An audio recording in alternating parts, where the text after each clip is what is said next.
navigating certain aspects of Trinidad and Tobago's territorial waters has always presented challenges. In the Chaguaramas Bay area, unreliable marine communication once left many mariners navigating in uncertainty, especially in emergency situations. But that has since changed. As part of the Smart Seas Toolkit Disaster Resilience Project, new VHF radio equipment has been successfully installed at Stobbles Bay, Chaguaramas, significantly improving marine communication coverage in the Chaguaramas Bay area. With this technology now in place, previously unreachable zones within the bay are finally connected, ensuring that those at sea can stay in touch when it matters most. At ITU, we believe that every human being, whether on land, at sea, or in the air, should be connected. And that's why we are committed to providing universal meaningful connectivity for everyone. No one should be left behind. As the United Nations Specialized Agency for ICTs, the ITU is committed to connecting the world, especially vulnerable communities such as small-scale fisheries. This Smart Seas initiative aligns with the Caribbean Telecommunications Union's vision for a harmonized regional ICT space, bringing maritime issues in sharp focus. What we've seen so far isn't just regional, it's globally relevant. The Telecommunications Authority of Trinidad and Tobago is proud to lead the national effort to modernize maritime communication through regulation, innovation, and partnerships. With Smart Seas, we are ensuring that all communities, including our coastal communities, are connected, secure, and better prepared for the changing maritime conditions brought on by global warming and other environmental challenges. The radio that was installed provides coverage for the Gulf of Paria and the Chaguaramas Bay area, which is the epicenter of maritime activity in Trinidad and Tobago, and one of the busiest and most diverse maritime hubs in the entire Caribbean. Prior to this radio being installed, the Trinidad and Tobago Coast Guard was unable to provide VHF coverage for the Chaguaramas Bay, and we were therefore unable to receive distress calls from mariners in need. Now that this radio is installed, we can provide adequate safety coverage for Chaguaramas Bay and the entire Gulf of Paria. And this solution is not only purpose-built, but future-ready, and it's a platform that we plan to build upon in the future as we expand our capabilities for providing safety and security for all of our maritime users. From distress calls to routine check-ins, with the installation of this equipment, seamless real-time communication is now a reality, bridging the gap between land and sea like never before. North Coast Radio, this is Trinidad and Tobago Coast Guard. Trinidad and Tobago Coast Guard, radio check. Radio check channel 160.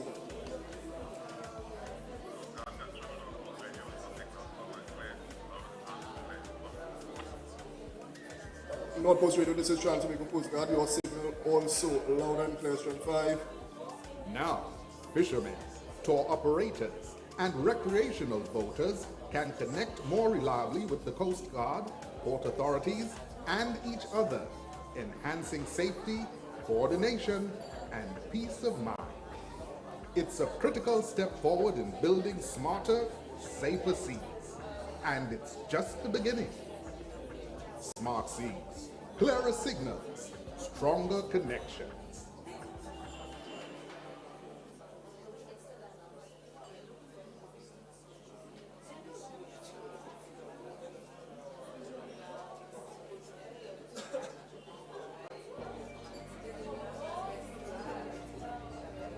Navigating certain aspects of Trinidad and Tobago's territorial waters has always presented challenges.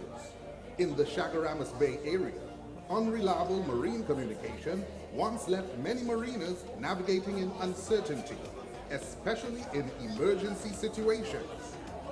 But that has since changed.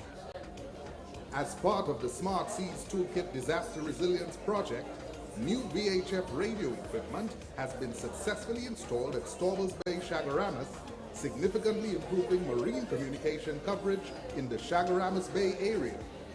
With this technology now in place, previously unreachable zones within the bay are finally connected, ensuring that those at sea can stay in touch when it matters most. At ITU, we believe that every human being, whether on land, at sea, or in the air, should be connected. And that's why we are committed to providing universal, meaningful connectivity.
Navigating certain aspects of Trinidad and Tobago's territorial waters has always presented challenges.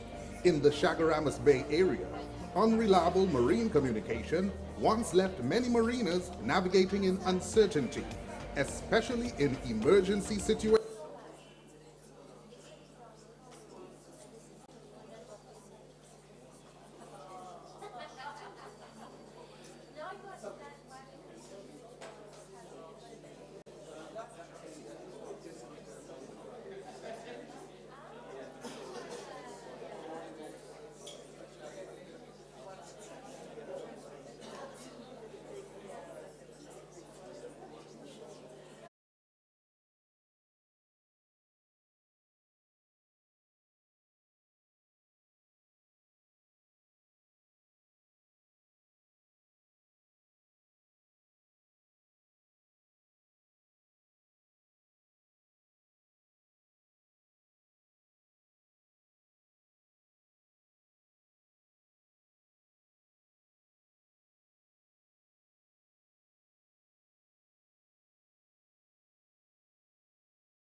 also with Africa through the Africa, Caribbean, and Pacific arrangement through the EU, in partnership with the EU.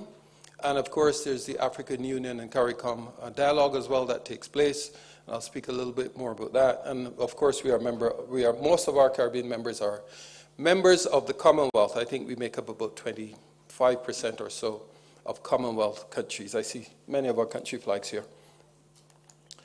So this is just in terms of our cooperation with the European Union. There is a EU, Latin America, and Caribbean Digital Alliance, so cooperation in digital goods and services, and this falls under the EU Global Gateway Initiative, which is about $300 billion.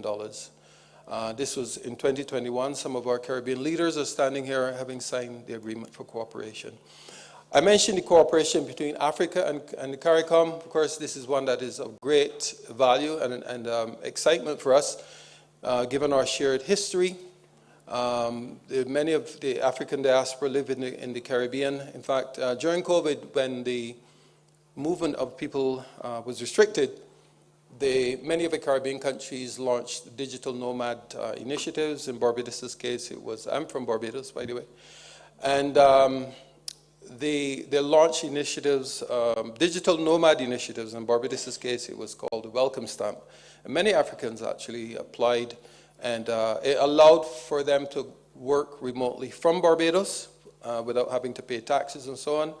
It was a special visa granted, and many African countries took up that opportunity. So in 2021, this summit was held virtually between Africa and the CARICOM countries under the theme Unity Across Continents and Oceans. In addition, in 2023, the Afrexim Bank opened its office in Barbados as well to serve CARICOM, and there's about $2 billion US of investment that it seeks to make within the region. It is not quite 2 trillion, but trillions are made of billions. So once we leverage that investment fund, we can reach our goal of 2 trillion. Also, coming out of this agreement, the work that the Afrexim Bank is doing, very recently, the central banks within CARICOM signed an agreement to allow them to use the Pan-African payment and settlement system within CARICOM. So this promotes payments across borders, because payments, the settlement of payments, in particular where there are different currencies, where many countries are relying on the US dollar, for example, and have to use a corresponding bank in the US at a great cost and time. This allows for real-time settlements across borders in an economic union where different currencies are being used. Also in 2022, at the ITU Plenipotentiary Conference, I signed an MOU with my counterpart in Africa, the African Telecoms Union, Mr. John Omo, and to promote cooperation between us, sharing of best practices around regulatory harmonization and ICT policy developments. Coming out of that, and with the support of the Commonwealth, we visited the West African Telecoms Regulatory Assembly in January, my first time as well in Nigeria, and this was to promote cooperation amongst our region as well, because our objective is to establish a regional ICT regulator, or at least harmonize their collaboration or promote their collaboration amongst each other using models like WATRA. Of course, from the Southern African states, there is CRASA as well, and we did speak with them virtually at the occasion when we met here with WATRA. So we're looking at some of the African models and how we can promote cooperation. Within the broader context is the CARICOM single ICT space. The objective is to promote harmonized policies, legislation, regulation that promotes investment. Because we are small markets, right, within the Caribbean countries, those that are members of CARICOM, we're just about 18 million. And so with some populations as small as 4,000. In the case of Montserrat, it's a British overseas territory, but within the broader framework of CARICOM, the markets become much more attractive for investment. So this is a nutshell is what it is about: regionally harmonized policies, laws, and regulations, so modern telecommunications legislation that makes provision for things like universal service obligations, universal service funds, regulations around cybersecurity and data protection that creates an enabling environment for investment in the information and communications sector. This talks about modernization of government networks and so on, and delivery of e-services. I think there was some mention this morning about e-services and visas and that kind of thing. So promoting technology to deliver public services more efficiently. Coming out of this, in 2022, I think it was, we signed, excuse me, an agreement to reduce roaming charges within CARICOM, the CARICOM space. We actually sought to model it after the EU model of roam like at home. So the high cost of roaming charges on data moving from one country to the next within CARICOM was very challenging, and we were able to negotiate with the private operators an agreement to drastically reduce these roaming charges by as much as 97% in the market. We also work very closely with the regulators to harmonize spectrum, because spectrum is a key resource for many of our operators and for our countries, and the extent to which this spectrum can be harmonized, it promotes, excuse me, it promotes connectivity, best practices in connectivity, and it uses spectrum, for example, in the deployment of things like 5G, which ushers in a new era of connectivity, and it helps to bridge the digital divide. So I spoke to this already about harmonization of telecoms. I wanted to just include this slide because of the support of the Commonwealth. And of course, we are at the Commonwealth Business Forum, and this again sought to, thank you, to promote connectivity within the region. Okay, I'm almost done, so just in the interest of time. So we're talking about closing the connectivity gaps. So how does closing the connectivity gap promote productivity and economic growth? It does that by promoting, well, the more people we have connected, the more productive a society is. So more customers you're bringing on board, but also you're enabling small and medium enterprises and businesses in general. You know the challenges, of course, for countries that have large populations that are not connected. For those that are connected, you know the challenges, even if there's poor connectivity. We talked, Bashti asked the question about who had internet issues. So imagine that on a broader scale, on a persistent scale, it does impact productivity and economic growth. And this was a study that was done that showed that potential GDP gains within CARICOM of 6 to 12%, and depending on the country, of course, with the productivity accounting for about 80% of that. Effectively, the more harmonized and connected, the more connected our country is and the more harmonized those policies are, it will enhance economic growth and productivity and economic development. So enhanced connectivity boosts economic activity. Harmonized regulation also attracts investment because there's a larger market. Improve public sector efficiency and services by taking those public services online, taking people out of offices and out of long lines to be able to transact business with the government and with the private sector online using digital payments and digital identities and so on. And of course, this supports regional integration. It drives innovation and entrepreneurship. And the harmonization of these policies and legislations also provides us a framework for benchmarking to be able to measure how well we're doing against, say, the OECD countries as well as other regional partners. Just this year, we signed an agreement within the CARICOM Heads of Government meeting, an agreement with a Spanish company under the framework of the EU Caribbean cooperation to close the connectivity gaps by using the use of satellites, or employing the use of satellites connectivity. Of course, there are other satellite players within the market as well from the private sector point of view, companies like Starlink, etc. But this is an initiative to promote sovereign satellite connectivity where governments have a stake in that connectivity for use of national security purposes, for disaster preparedness, etc., for communications at sea. In addition, we signed an MOU with the Caribbean Data Center Association. So there are several critical pieces for building out digital economies, but submarine cable connectivity is one, satellite connectivity also. But robust data centers within your country or within your region. In particular, things like Tier 4 data centers, which provide high reliability, high availability. I did a search. I didn't see any here in Namibia. I'm sure there are in Africa. But within the Caribbean, we have just one. For all the Caribbean member states, there's only one Tier 4 internationally certified data center. And this is critical if we're talking about building out digital economies. And lastly, in 2019, as part of our 30th anniversary celebrations, we held an event called the Caribbean Futurescape. It's similar in a sense in terms of its objective to Smart Africa, but it was a demonstration of how the region could promote economic integration and social and economic integration using technology, simulating a digital space within CARICOM. And it was very successful in being able to demonstrate that. We issued digital identities to persons who came to the event and digital currencies. They were able to buy land virtually, pay for licenses, and so on. So it was a very good demonstration, and since then it's been done in 1 or 2 other countries.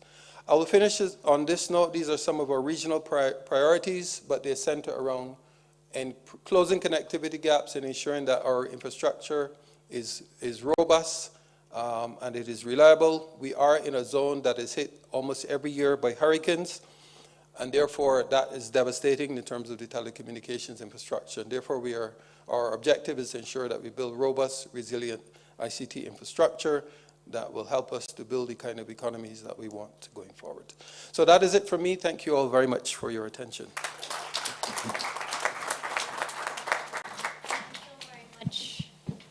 Thank you so very much, Rodney. And, you know, I just want to tell you, Rodney and I are great colleagues and great friends. We've worked together for a really long time. And I'm so impressed by the work that CTU continues to make in breaking borders within the Caribbean. And, you know, this brings me to my next speaker, who is also breaking a lot of borders within the African region. And that is the head of the ITU Area Office for Southern Africa for the ITU, Ms. Halima Letami, who's going to speak next. Oops, thank you.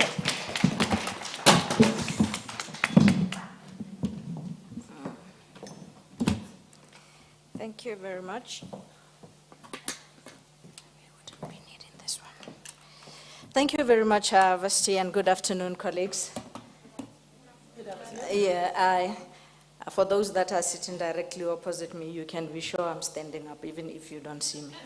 I was gauging the height of this podium when I was sitting down, so just to make that clear. And one of the issues that I was asked to address today when speaking to you is on the most pressing barriers preventing last mile connectivity in the Africa region, and specifically in Southern Africa, a region that I am operating in. And when Vasti started and asked how many of us had broadband challenges or internet challenges throughout the past 2 days, I knew she was reminding me of that question that I need to address. But maybe to start and put a context to this discussion, let me start by sharing with you the state of digital development and trends in the Africa region as captured by the ITU. As we all know and can appreciate, Africa is vast, both in terms of its geography, but also in terms of its uniqueness when it comes to its landscape, both in terms of trade, development, ICTs, you name it. And it is the same in digital development. The continent is still facing huge differences in broadband penetration particularly, and we are seeing rates ranging from as low as 11% broadband penetration in some countries up to 87% in other countries. What this means in practice is that about only 30% of the African's population is within 10 kilometers of a fiber node. This means that 70% are more than 10 kilometers away from a viable internet connectivity point. As we can see, this already presents a challenge even before we look into the other details. But what is interesting is that even in areas where there's connectivity, usage is still an issue. We have percentages of internet users around the world sitting at 68%. This is the world percentage internet usage that we have. For Africa, this percentage is below 40%. And when we look at this, it's easier, for us to reflect on the statistics without reflecting at exactly what this means in terms of the person or an individual in Africa. And as we look into the challenges, we are going to be trying to address some of these statistics that I'm sharing. But I want us to look, before we move on, to the prices of broadband. The broadband basket prices as a percentage of gross national income per capita are targeted to be at 2%. So we are expecting that the cost of broadband should be 2% in any country. It should be 2% of our gross national income per capita. In Africa, the cost of mobile broadband is sitting at around 4%, and the cost of fixed is around 13%. This tells us that internet affordability is still far from being a reality within our continent. Therefore, when we are looking at last mile connectivity, we need to be looking at universal meaningful connectivity. What does this mean? This means we have to answer questions such as, is the connectivity that we are talking about or providing of a good speed? Is it stable? Are the internet connections available in different locations? Is internet access, appropriate devices, data plans affordable? We need to look at whether there are skills to use this internet, because as I mentioned, usage is still very low. But is it a question of skills or a question of availability or a question of phobia? Because we do have issues relating to technophobia when it comes to the use of internet, particularly relating to certain age groups and generations. Is the internet secure? This is a key issue that we need to be discussing, not just for the individual use, but also for trade and for businesses. Investors want to have a level of confidence that when they come to invest in a country, their data will be secured, and that they can be able to operate and feel and navigate online safely. So these are some of the issues that we need to consider when we are looking at last mile connectivity. It broadens, therefore, the barriers to last mile connectivity, and therefore the barriers that I'm going to look at will not only be focusing at the technological work that we need to do to ensure that people have connection, because as I said, we need to be looking at it much broader than just the technology to bring connection to the people. So some of these barriers that I want to just quickly touch on. Begin with an obvious issue that I think we probably all may be aware of, that in the year 2023 and 2024, we had repeated subsea cable outages in Africa in general. And this, of course, means that our bandwidth infrastructure was exposed. Its vulnerability was exposed, and this makes it complicated to bring the internet to the people if we can't bring it into the continent. So last mile connectivity is a bit challenged. The other barrier that we are seeing relates to a lack of validated data on digital infrastructure availability and capacity. I want to just remind us that infrastructure data or telecommunications infrastructure does not only reside with your telecommunication sector and your operators and your ministries. Telecommunications infrastructure that we are using or that we can use for communication also resides in other sectors such as the energy sector, and I'll talk a little bit about this as we proceed. So a lack of this data that is validated makes it difficult to plan, because we may have infrastructure that is right under our feet, but because we are not aware that it is there and the capacity that it has, we are not able to leverage on it. Energy prices is another barrier. As much as we know that all ICT operates within a telecommunications infrastructure, the infrastructure requires power to operate. Energy, as one author has said, is the invisible backbone of digital infrastructure. Unfortunately, it is very, very costly. But I want us to look at the next barrier, which I think will also help us talk a little bit about this. The infrastructure sharing models.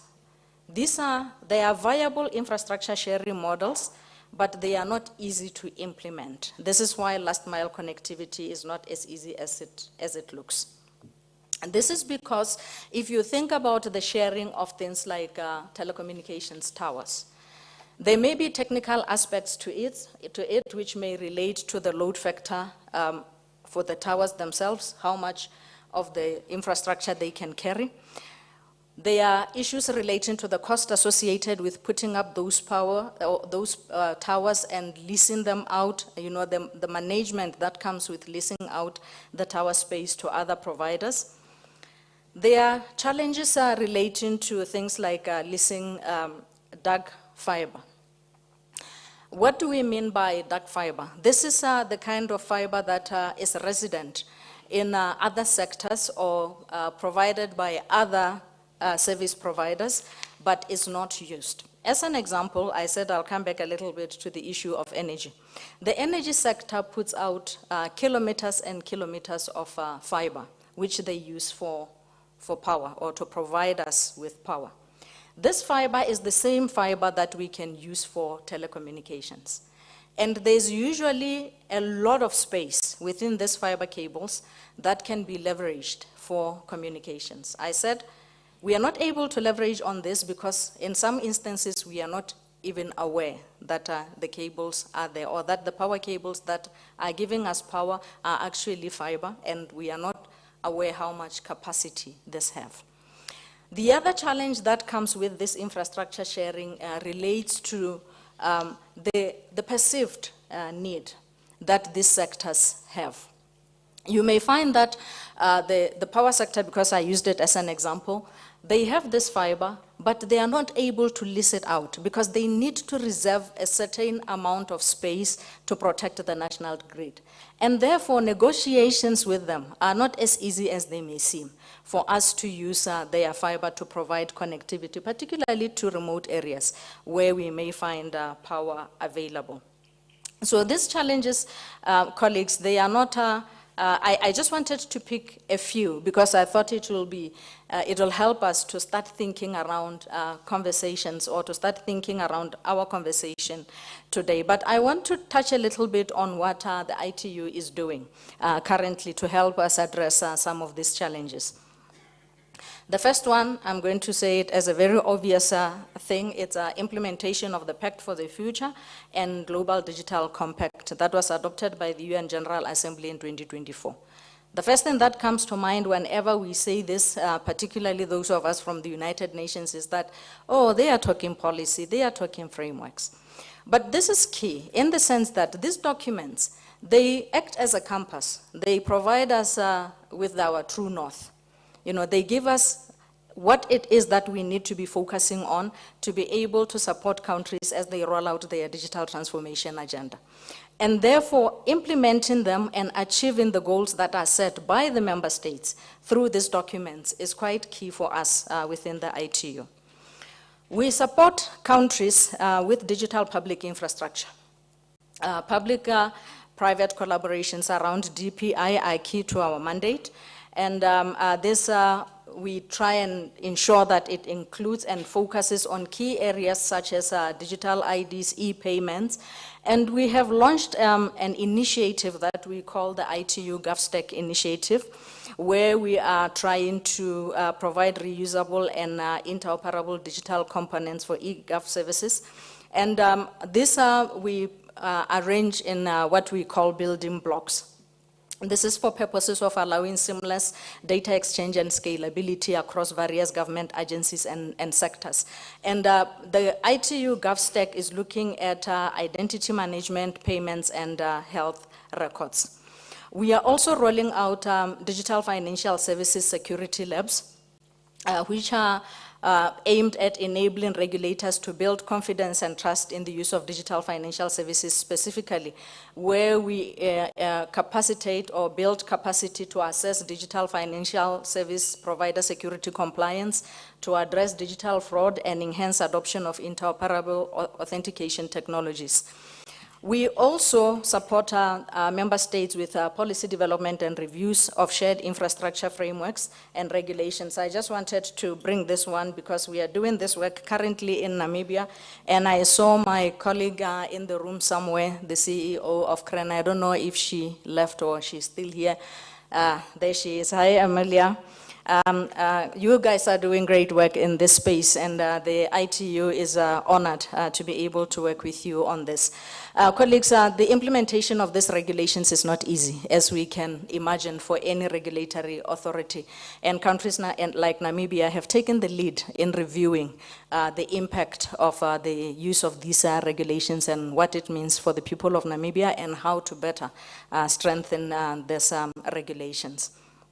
We are also looking at infrastructure mapping. I mentioned one of the challenges that we have is that we don't have data that tells us where the infrastructure is and its capacity. So what we are doing is we are working with member states to help map the infrastructure, to help locate where this infrastructure is and validate it, and most importantly to help do some cost modelings to determine the cost-effective ways in which last mile connectivity can be achieved in the specific country. We also try and support the increase, our countries to increase wireless broadband penetration through improved and harmonized spectrum utilization and regulations.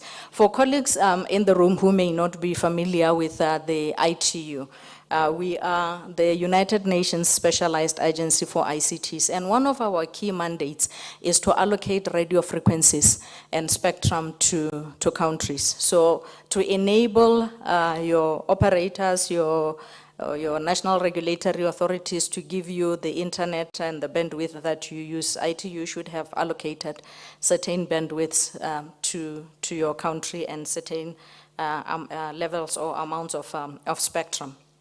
So it is quite key for us to ensure that utilization is harmonized, but most importantly, to harmonize cross-border radio frequencies. These are unfortunately tools that have no respect for geographical borders. Frequencies will crisscross the way they want, and the best way we can ensure optimal use is to try and work towards harmonization of these cross-border radio frequencies. And with these colleagues, I just want to say to you, there are a number of activities and there's work that is ongoing, which is scalable. And I want to invite you to take a look at the State of Digital Development and Trends for Africa, which was published by the ITU in 2025. I think this document was published in April.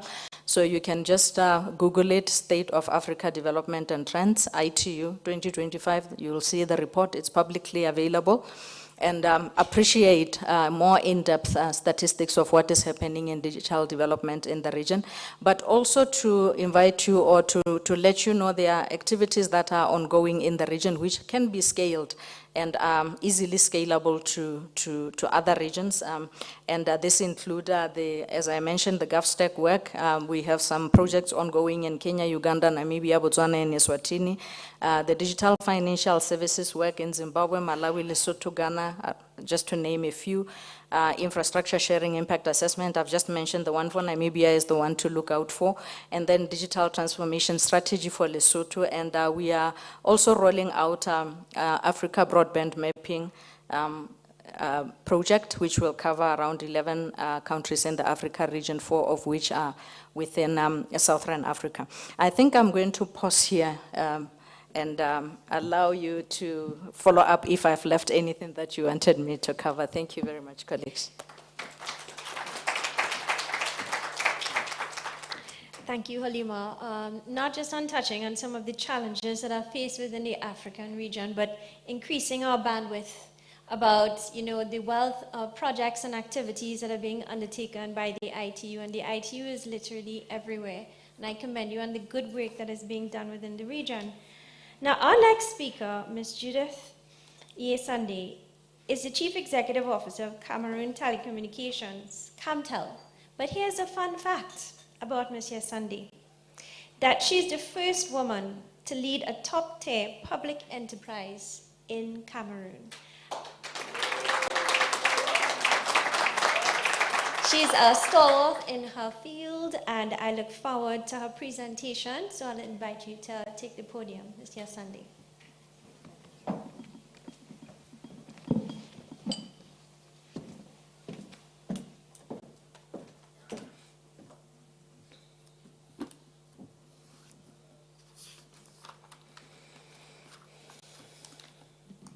Can you please share the presentation on screen?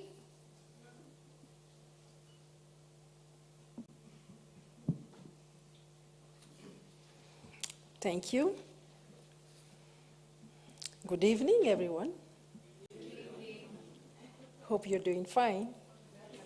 Not too tired.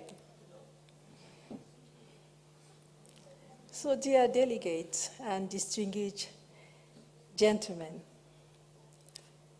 it's an honor for me to address you today as the General Manager of Cameroon's incumbent telecommunication operator, Camtel, on the occasion of the 2025 edition of the Commonwealth Business Summit, the first to be held on the African continent. I would really like to acknowledge the esteemed platform offered by this strategic event to discuss on the importance of telecommunication access and digital services as drivers for trade and sustainable development. Camtel is at the forefront of the nation's digital transformation, providing the fundamental infrastructure nationwide and enabling innovative services that connect our people and businesses locally as well as neighboring countries. The theme of our discussion today is about closing the connectivity gap, telecommunication access as a catalyst for trade and sustainable development. Accessible connectivity is key in narrowing the digital divide and in transforming our economies and societies. You will certainly agree with me that today, digital technology is part of our daily life. We use digital tools to communicate, work, inform, entertain, learn, and conduct transactions. Digital technology offers new opportunities in many sectors, including education, commerce, industry, agriculture, health, and you name it.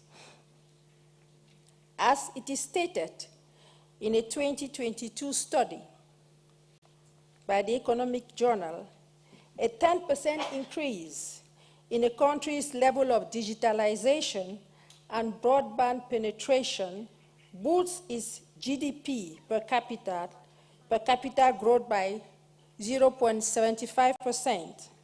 Yet, over 60% of African countries and low-income Commonwealth countries remain underserved. Aware of the important place digitalization occupies in our society, the government of Cameroon, under the impetus of the head of state, His Excellency President Paul Biya, established a national strategy for the development of the digital economy with the aim of making Cameroon, Africa in miniature, a digital country by 2030. Camtel's efforts are deeply aligned with Cameroon's National Development Strategy, SND 30. This implies generalized access to broadband connectivity, digital transformation of public service, enterprise and SMEs, enabling local content creation and digital literacy. With respect to bridging the digital divide, our company has worked consistently on key strategic points. Deployment of 20,000 kilometers of optical fiber, involvement in the educational sector to improve digital literacy and enable government-funded projects for e-learning and promotions of local digital content. Providing access to digital services to the youth by launching a new brand named Blue, through which affordable and broadband mobile connectivity is offered nationwide to a market segment representing nearly 65% of the country's population. In terms of infrastructure and connectivity, indeed, Camtel invested massively in the development of telecommunication infrastructure, making Cameroon a digital hub in the Central African sub-region. As a result, Camtel boasts extensive infrastructure assets, including a nationwide optical fiber backbone, metro rings, and 5 international submarine cable systems, which landing points connect Cameroon to the rest of the world, namely the SAT-3, WAC-SAVE, the Nigeria to Cameroon submarine cable system, NCNCS, in collaboration with our neighbor, Nigeria, the WACS, West African Cable System, the South Atlantic Interlink, SAIL, linking Africa to the South America, the SIBA cable, connecting Cameroon to Equatorial Guinea. Camtel's completely interwoven and highly redundant domestic network spans all the 10 regions of our country, with close to 20,000 kilometers of optical fiber deployed. There are plans to deploy an additional 3,500 to further interconnect the country and deliver digital services to the most remote communities in 2025 and beyond. At the sub-regional level, Cameroon stands as an economic driver in the Central African sub-region, and its geographical location in the Gulf of Guinea makes the country an optimal gateway to the rest of Africa from the perspective of connectivity. In this light, through the Central African Backbone Project, aiming to interconnect all Central African states by the deployment of terrestrial optical fiber, connectivity has already been achieved with Chad, the Republic of Congo, Gabon, Equatorial Guinea, and Nigeria, those contributing in fostering collective economic development. Today, Camtel is also working in close collaboration with other transport service providers across Africa to build strategic networks that will speed up effort to close the digital divide in Africa. One of such projects is the We Africana project, which is a joint venture between Camtel, Sudachad in Chad, and Sudatel in Sudan to provide a high-speed transcontinental backbone connecting Kribi in the Gulf of Guinea to Port Sudan in the Red Sea. These major projects provide a shortcut from Latin America to Asia through the Middle East, positioning itself as an extension of the SAIL submarine cable. All these undertakings are key to enabling trade and achieving the digital future we are all striving for. Considering that data services is a key concern in digital transformation, CAMTEL has built a data center certified Tier 3 by Uptime Institute.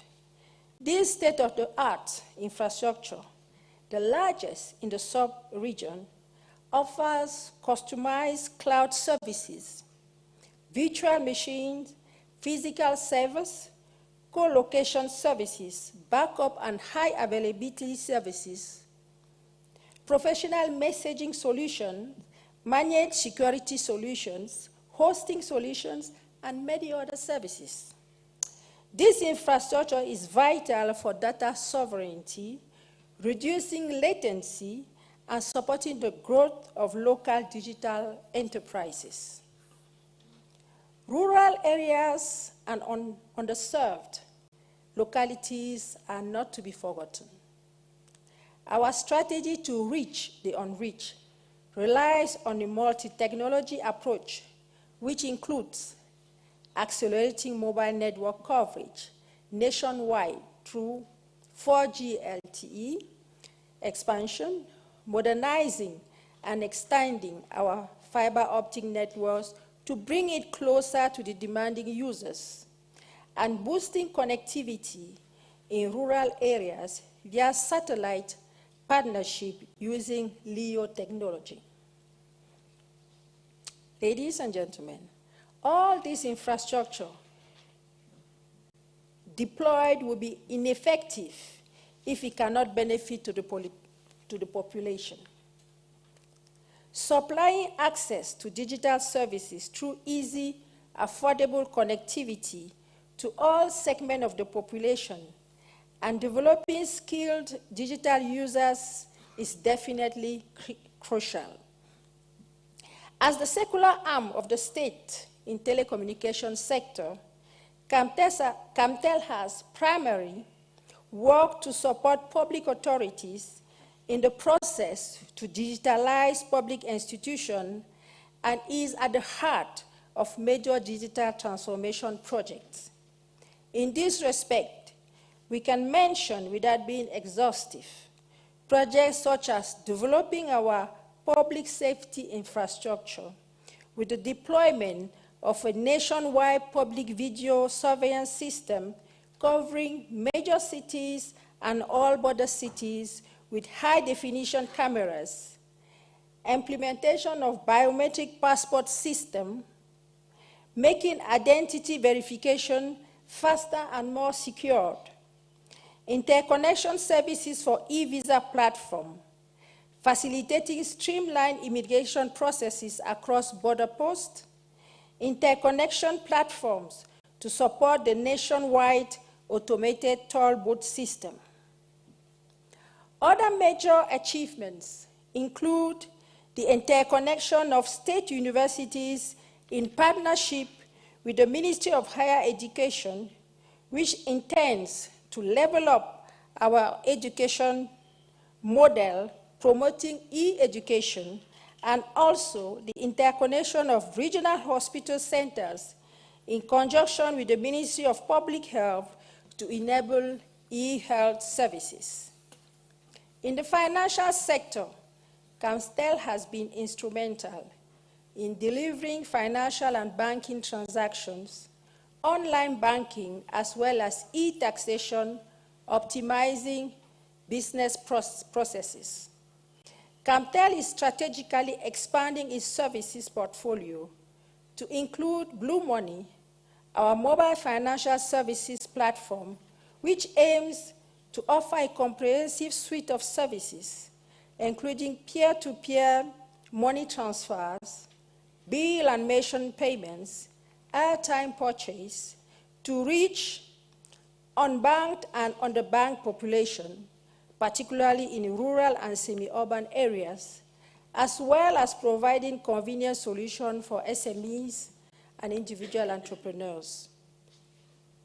CAMTEL is also involved in promoting digital agriculture by leveraging its infrastructure to connect rural agricultural communities, empowering farmers with information and tools to manage resources more effectively, enhancing income through better market access and reduced transaction costs, thus boosting productivity and enhancing food security. This comprehensive infrastructure is critical for businesses, young people, and SMEs who are the bedrock of digital innovation, those opening the door to national, regional, and international markets. It should be noted that Camtel is keen in the affordability of its products. In this respect, through its brand, Christian Blue, the company offers voice and data services tailored to all budgets, including young people and SMEs. In fact, we aim for the sky and pioneer unlimited data bundles in Cameroon through the sub-region. With an expected growth of up to 500 million in 2050, our African youth need to be connected and trained now to be able to create new streams of revenue and face the challenges of future of work. This global asset for our actual and future African businesses and industries has a huge potential in contributing to the global economy. Going global implies developing strong and effective strategic partnerships. Camtel is thus leading the Association of Telecom Operators in Central Africa, created with the aim of structuring a network of strategic partners and setting up a platform for exchanges around common issues and interests, such as the enforcement of free roaming between ECAS countries. This platform also focuses on leveraging on best practices, shared experience, and working in synergy to integrate innovative technologies and solutions in our businesses, stimulating the ecosystem of entrepreneurship and digital startups in order to promote economic growth and job creations. We have also engaged in supporting business initiatives and techpreneurs while sponsoring some of the gatherings pertaining to digital entrepreneurship and innovation. In this respect, we recently launched an initiative called the Blue Tech Challenge, aimed to highlight the know-how of Cameroonian youth in the ICT ecosystem by awarding the most promising project bearers while also mentoring and developing youth-led tech solutions. Our contribution in the entrepreneurial synergy for territorial growth, a platform leveraging with Parliament, Ministry of Youth and Business accelerators, intends to help young entrepreneurs boost their productivity and brand visibility by providing affordable digital services and customized packages. Despite all these efforts, and considering the increasing demand, critical challenges stand in the way, among which high infrastructure costs and investment needs, persistent digital skills gap, acute issue of availability and affordability of broadband internet services, alongside with reliable energy access, cybersecurity, and the need for developing relevant partnerships with key stakeholders.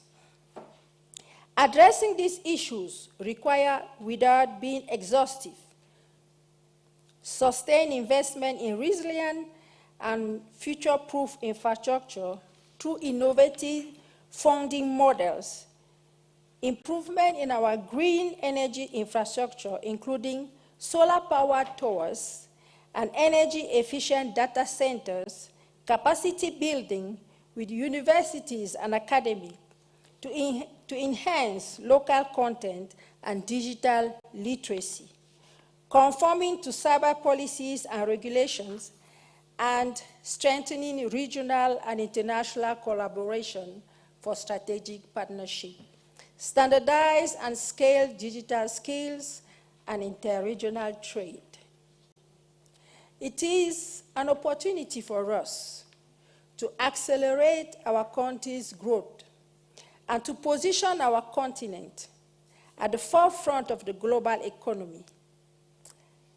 We remain convinced that acting together across this Commonwealth platform, we will move a step forward and make Africa a prosperous digital continent and contribute to the Commonwealth's objective of fostering inclusive growth and sustainable development by actively working to close the connectivity gap.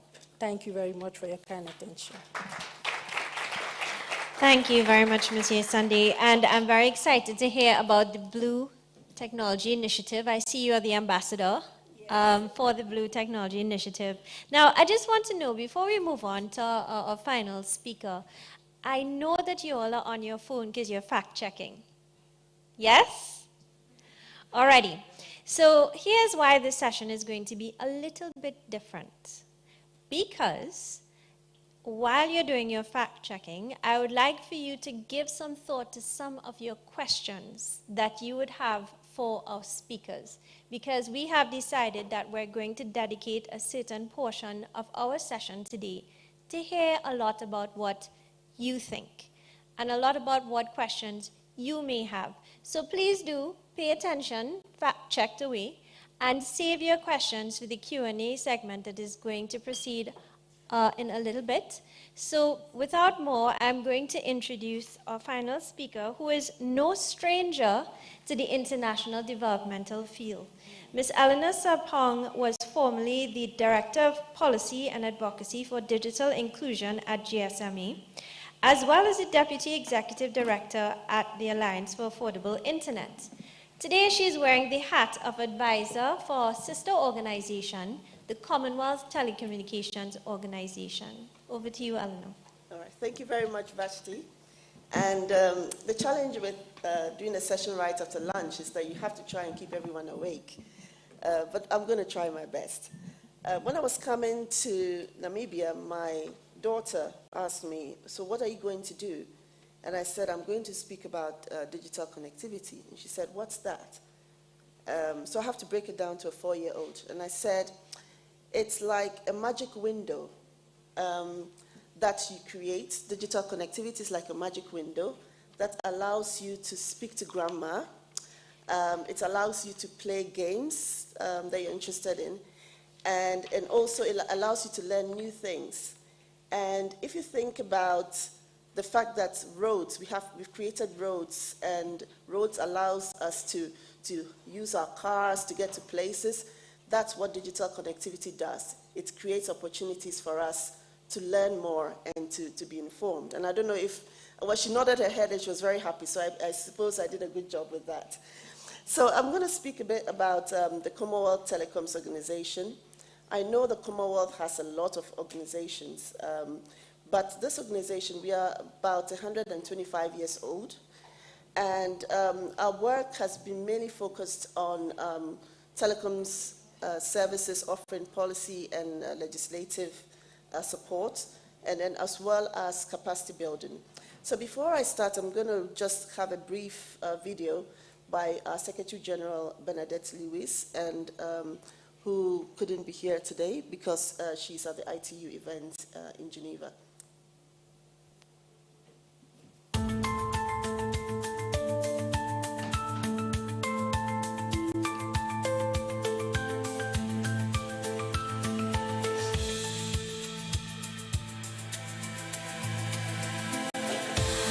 Trade is the lifeblood of nations. It fuels economic growth and enables us to establish international relationships with other countries. It is therefore important that we use all the technological tools that are available to us to promote effective, efficient trade. In this era of rapid technological change, when we see the winds of geopolitical change happening in an era of extreme climate events, it is important for the Commonwealth to stand strong together and strengthen our trading relations and establish new intra-Commonwealth relations. Let's make effective use of these emerging technologies, blockchain, artificial intelligence, the Internet of Things, and other appropriate digital technologies to enhance and strengthen our trading relations. And having made those introductory remarks, I wish you all a successful Commonwealth Business Summit.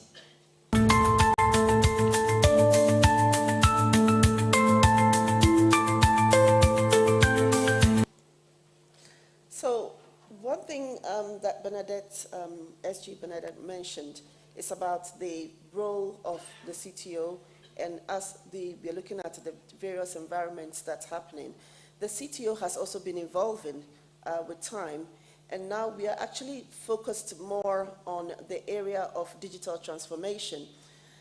Why digital transformation? Because we see that this is where we can offer a lot of value as countries are evolving to become more digitally savvy, and then also as a lot of things move online, as we have more e-services, it's important that we have a process that integrates digital technology. And here we can bring over 125 years experience to be able to support governments, be able to have the digital governments that they are looking at. SG Bernadette mentioned the changing environment, and I think I wanted to stress a bit on this. For instance, we've seen a lot that's happening on the fourth industrial revolution, and over here we are seeing how trade is changing. A lot's going online also, but we are seeing a lot of transactions, e-transactions happening, and where we want to see that we can reduce barriers, where we can harmonize a lot of laws and regulations. That's one thing that we have been doing within the CTO to try and work very closely with governments, and I'll share a bit of that as well, and how we are doing that to make sure that we can have a better intra-Commonwealth trade.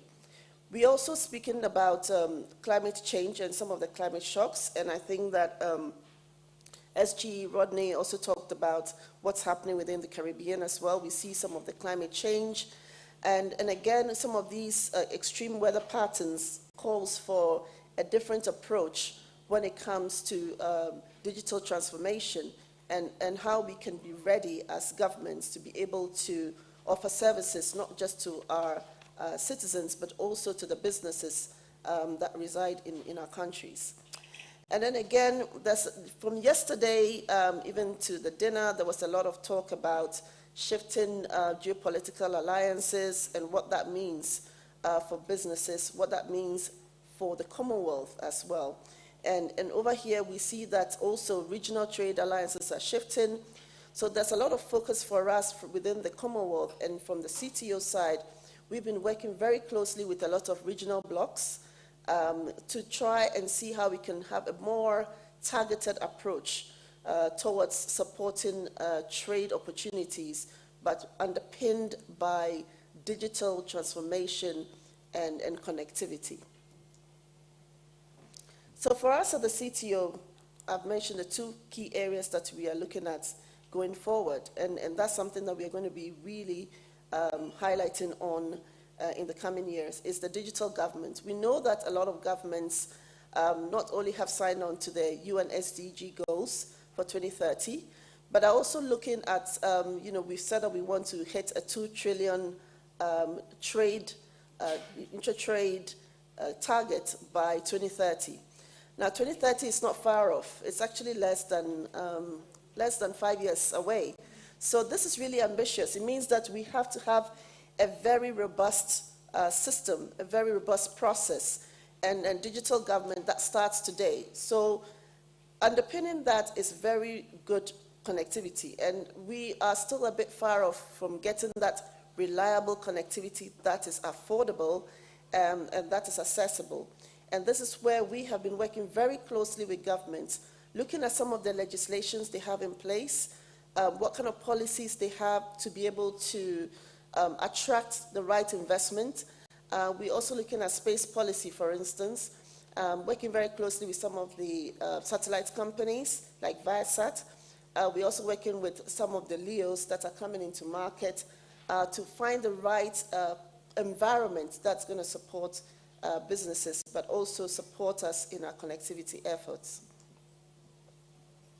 So there's a lot about digital transformation, and for us at the CTO, the key focus is we see that there are several levers to be able to get to that stage of making sure that we have a government that is truly transformed, where everybody from the market woman to the business owner is able to transact their business online and in a way that is safe for them, in a language that is easy for them to understand, and in a format that makes it easy for them to navigate. So there's a lot of public awareness that we are doing in our line of work, bringing together not just regulators and policymakers, but then also just going down to various countries where we are working very closely with not just the ICT ministries, but also ministries of education, to try and drive public awareness about what is required for us to be able to move the levers that we need for digital transformation. And in this area, we've also worked very closely in upskilling and training. We have a lot of training modules that we offer to regulators. And then also we do co-create with governments in a very needs-based approach. And we've done this very closely with the government of Samoa on their digital identification project. We've also done very closely worked with the government of Sierra Leone on a universal service funds project as well. And through this, we're just trying to move the needle to be able to get to the point where we can have everything online. The government is truly transformed and is ready to be able to serve its citizenry. So how do we facilitate trade? And in addition to the building blocks that I've just mentioned, it's about capacity building, and it's where we see ourselves adding a lot of value to what our partners in ITU, in CTU, and the rest, CARICOM and the rest are speaking about, is bringing together regulators from all over, bringing together the private sector, convening that multi-stakeholder and multilateral approach towards boosting education in the areas that we are seeing, the new emerging trends. And one of the areas I've spoken about is about space policy, being able to understand what the real, what kind of regulations are needed, for instance, on non-geostationary satellites and versus geostationary satellites, how we can ensure competition in a very diverse environment, and then also just in terms of plans, having robust plans for digital transformation and supporting affordable broadband. Another area that we have been very much laser focused on is on cybersecurity.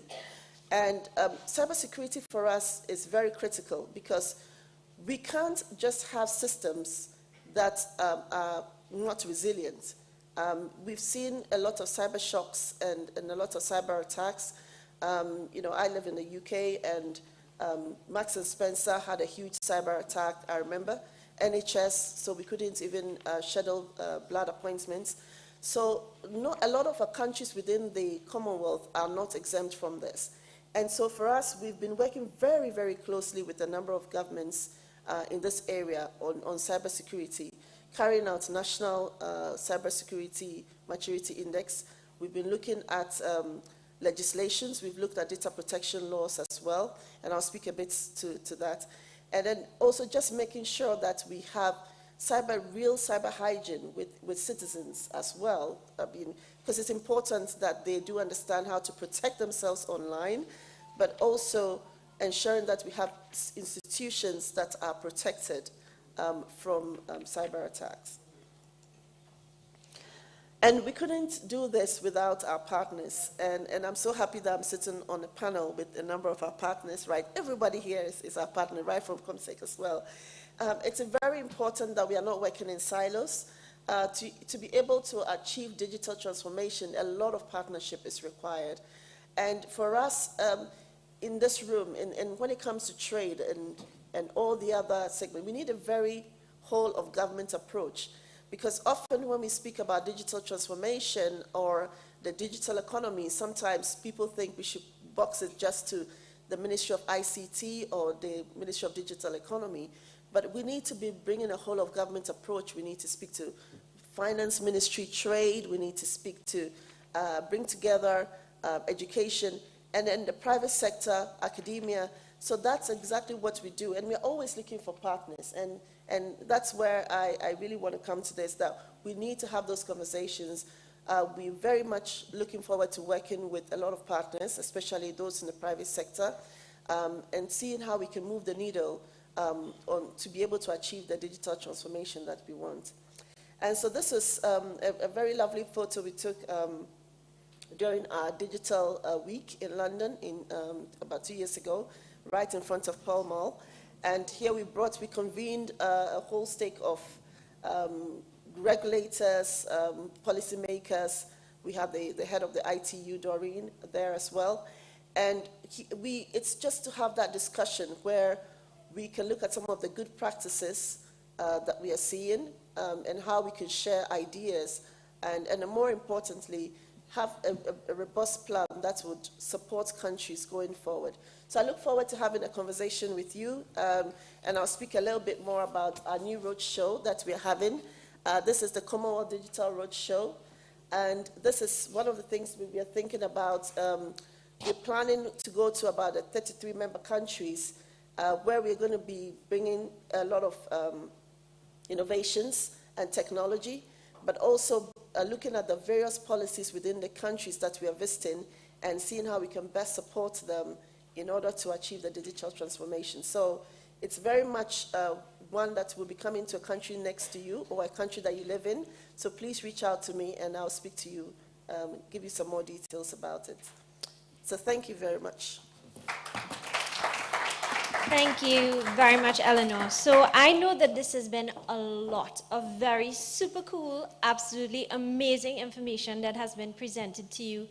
And as moderator, I'm going to have to do an audience check. You know, like how we do a sound check.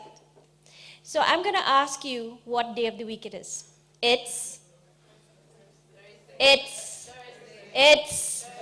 alrighty. So I think you're awake. But I have 5 minutes. I've been given a hand. And before I ask any questions of the audience, I'm going to give you priority in asking this panel any questions. Okay, first hand up. Let's go. But I need someone to give him a mic.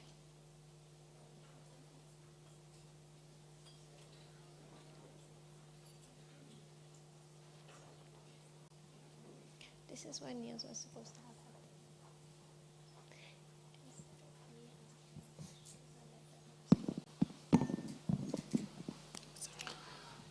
Thank you so much. My name's Godfrey Chama, ex-Commonwealth expert on digitalization, which I've done in a couple of countries in Africa and elsewhere. So my two questions and perhaps observations goes to the entire group. First of all, I would like to thank you for the insights. This was very good because digitalization is my first love and this was my first interest. It is so unfortunate that Rosanna and Denver decided to put this very far away from the actual program. However, it's all so good. Some of the things that I picked up and which I would very much like to chat about is the deployment of community-based systems that can use low-cost broadband infrastructure, especially the examples from Madame Wachedi in Cameroon were so good. I didn't even realize that you guys have done a whole lot of things which worthwhile sharing with the rest of the Commonwealth. Would you like to ask your question? Yes. Very quickly. Yeah, so the question is, to what extent is the Commonwealth, are we moving towards establishing some sort of frameworks that can commonly be shared within the Commonwealth? Because if there's nothing on the ground, none of us is going to pick up anything to run with it. There is a need to have some toolkits that can facilitate and enable digital trade to be able to proceed. And this has come out, but in a disjointed pattern from amongst everybody.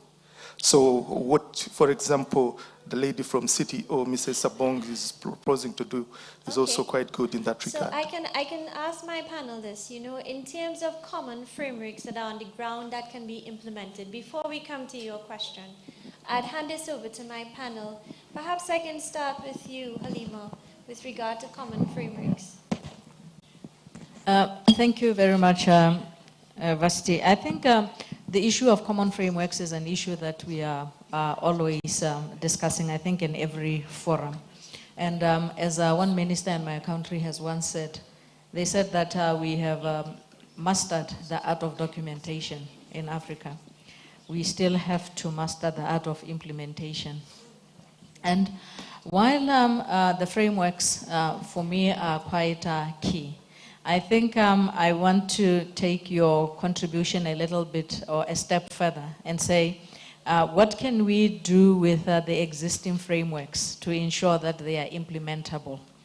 And not just develop frameworks for the sake of frameworks, but put a spin to them that can help us implement or cascade whatever we have into implementation.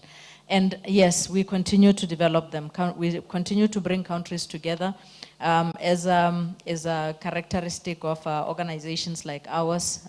We are always sitting around the table, developing tools, developing frameworks.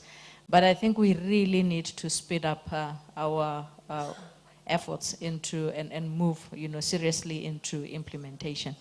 Thank you. Thank you. I'll just quickly hand over to you, Eleanor. I think, just adding to what Halima said, there are a lot of frameworks around. But one thing I've noticed is also that through our work, that a lot of the regional frameworks, there's a lot more collaboration at the regional levels, where countries see that there's a lot of similarities in the context that they have. And so I suppose that when we're looking at frameworks, we might not have one framework within the Commonwealth that fits all. We might have to look at it from a regional perspective. And you know, one of the things that we are doing, for instance, working next week, our team is in Asia, in Manila, working very closely with the Asian Development Bank and a couple of Commonwealth countries within that region, looking at a number of frameworks as well. So I think that the effectiveness of the frameworks tend to be a lot more better when it's looked at from a regional perspective than looking at it across board. Thank you. I think we can go to the last question, which I'll hand over to the last two panelists to speak on. So do you have your question?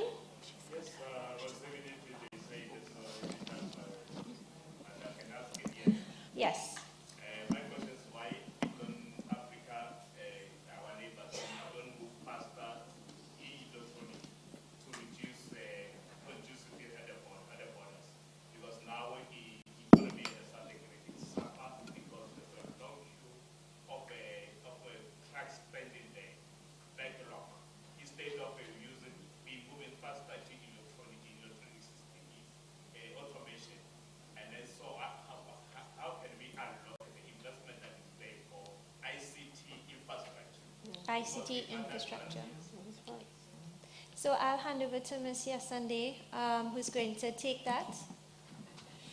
Well, I just wanted to add something to what the two ladies just said about the what can be done in terms of framework and so on. I just want to say we should go above framework and encourage what the Commonwealth is doing, that's bringing countries together and then sharing experiences. So that can help mobilize other countries to emulate the example of other Commonwealth countries and go on, one-to-one collaboration and see how they can also do what the other countries are doing. Thank you.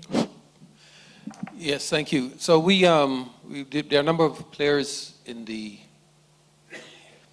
ICT ecosystem. I was going to say internet ecosystem, which internet being a critical resource.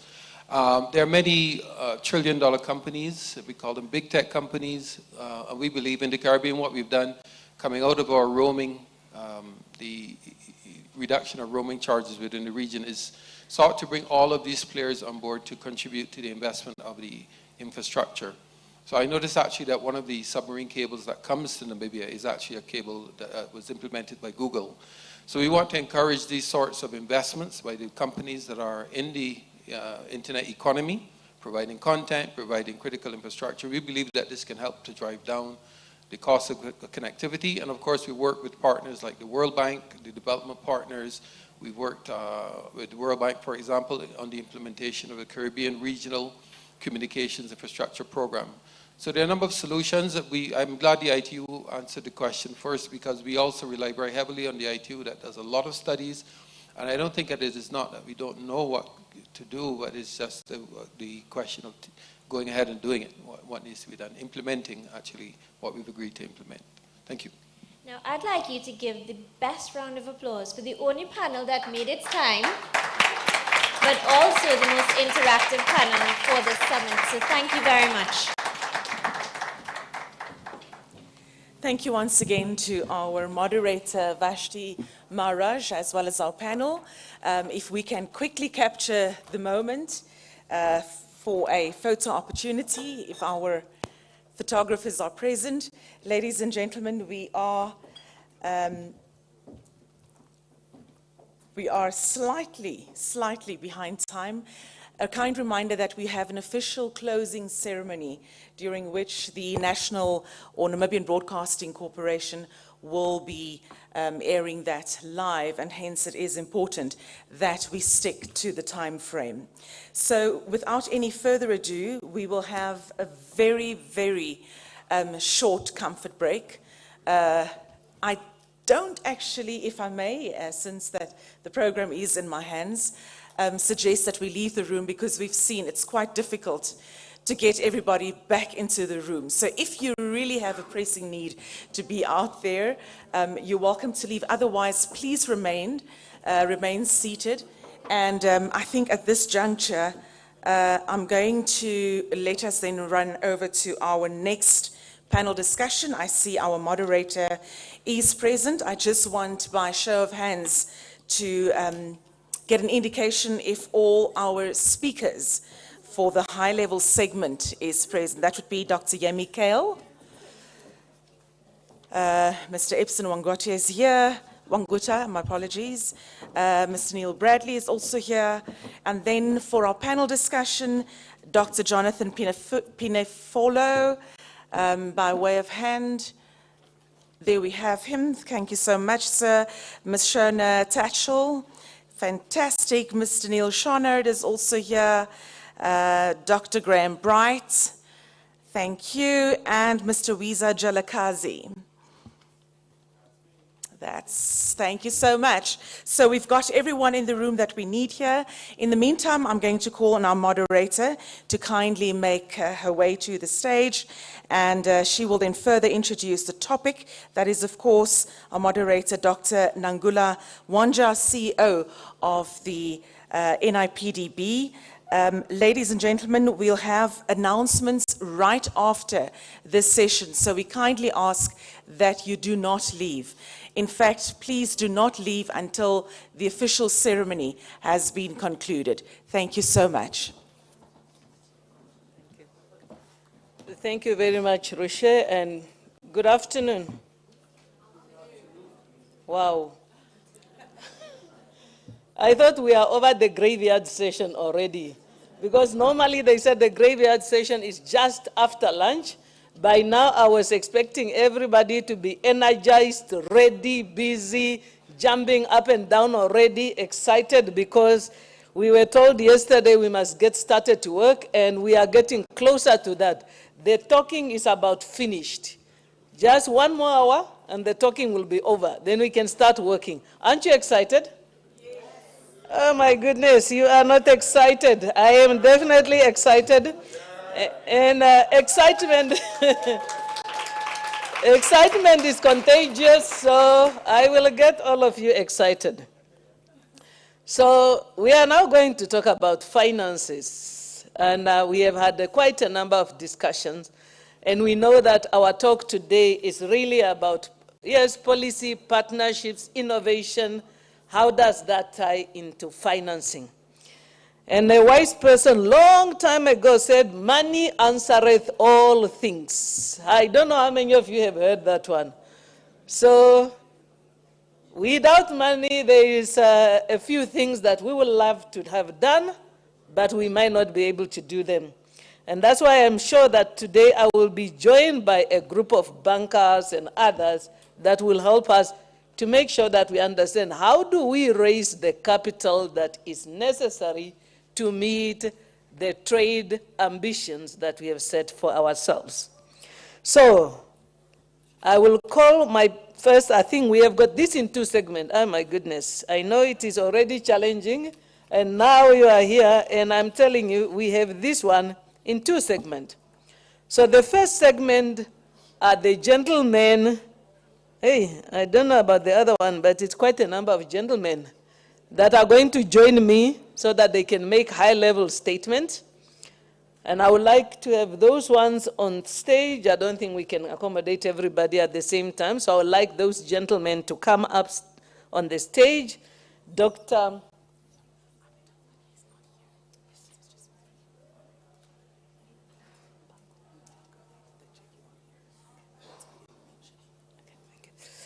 Right, so we have got 4 to come and make high-level statements. From my understanding, you were all told that you have got 1.5 minutes. Yeah, didn't that message come through? Fine, I'm going to be generous, and I will make it 5. So please come up, Dr. Yemi Kale, Managing Director and Group Chief Executive or Group Chief Economist of Afrexim Bank. Mr. Epson Wanguta, the Deputy Governor of the Bank of Namibia. Mr. Neil Bradley of the UK High Commissioner to Namibia. I don't know if this is His Excellency Dr. Kevin Isaac, St. Kitts and Nevis High Commissioner to the UK. Do we have? Not here? Okay, you guys have done something to win. So we have cut it from 5 to 3. So if we make it 2 minutes and 5 around there, then we have got about 15 minutes. So we are expecting high-level statement from the 3 colleagues that are joining me. First, we will be receiving a statement from Mr. Epson Wanguta. Mr. Epson Wanguta, there's something special about him. He's my university mate. Don't you agree that that is something special? Okay. So he is the Deputy Governor of the Bank of Namibia. He oversees macro-financial stability and the development of financial inclusive system. With extensive experience in central banking and public finance, Mr. Wanguta is instrumental in guiding Namibia's monetary and regulatory policies to support investment and sustainable development. And yes, for those of you that know it, he was only just a few months ago serving as our acting chief executive of Namibia Oil Company, the national oil company. So great experience, and therefore let us listen to Mr. Wanguta. Thank you.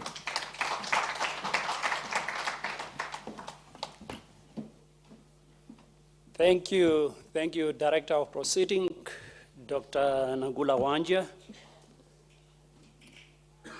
And a very good afternoon to all the participants, the delegates from the Commonwealth countries who are gathered here. A very good afternoon to all of you. It is my profound honor and pleasure for the Bank of Namibia to be invited to participate in this very important Commonwealth Summit under the theme, Bridging the Financing Gap, Mobilizing Investment and Innovative Financing Solution. Obviously, as a central bank, the Bank of Namibia plays a very important role in regulating and supervising banking institutions and ensuring that they are sound, stable, and the system is so stable to the extent to help to promote economic development and financial inclusion as well. By regulating and supervising banking institutions and promoting economic development, the Bank of Namibia contributes towards the timely theme of this afternoon at this high-level discussion. It was henceforth possibly on the basis of this mandate that have been given to the central bank, that's why we are invited by the organizer to be present at this event. Director of Ceremony, ladies and gentlemen, my intervention will really this afternoon focus on one or two things. The first one, I'm going to talk briefly on access to finance for SME with special emphasis on Namibian experience.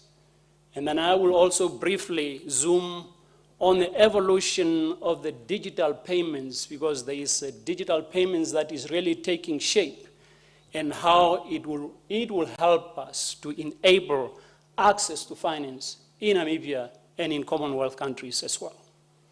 With respect to access to finance for small and medium enterprises in Namibia, Namibia has identified the SME sector as having the potential to drive economic growth and create employment.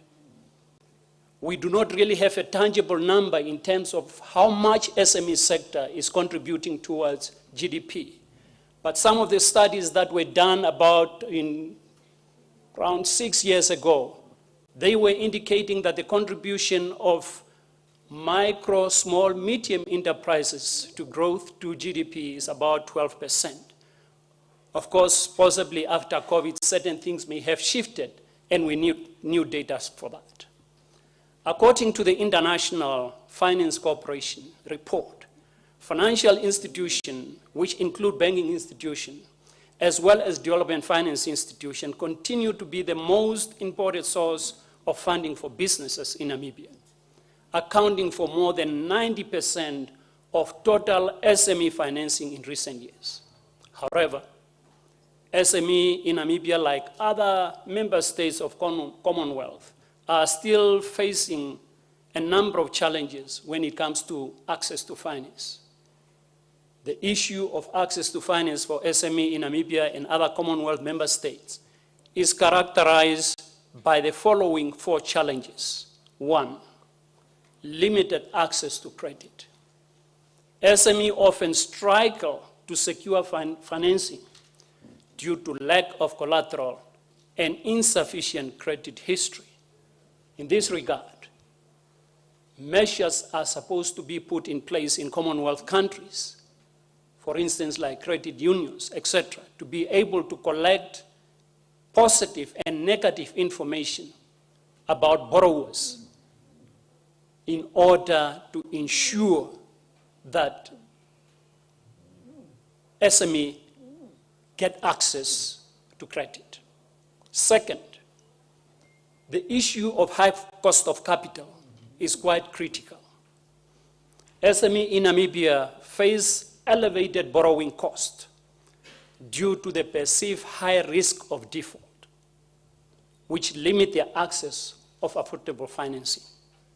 When you go to banks, you have got the prime rate, and sometimes SME are given prime +2, prime +3 in certain instances, but which we believe it's supposed to be the other way around. But that is the challenges that SME is facing. Third, the challenge of information asymmetry. There is a significant gap in the availability and accessibility of information on SME investment opportunities. If we are to address the issue of SME access to finance, information asymmetry is very critical to be addressed. Fourth, underdeveloped capital markets for SME. Namibia domestic capital markets are relatively small and offer limited platforms tailored to the need of SMEs, restricting their ability to raise capital and scale operation. In response to these challenges, the Namibian government, the cabinet approved what we call is an SME financing strategy in 2018. And the Bank of Namibia have provided a 70 million seed capital for that initiative. The strategy comprises 3 key components designed to address financing constraints faced by SME.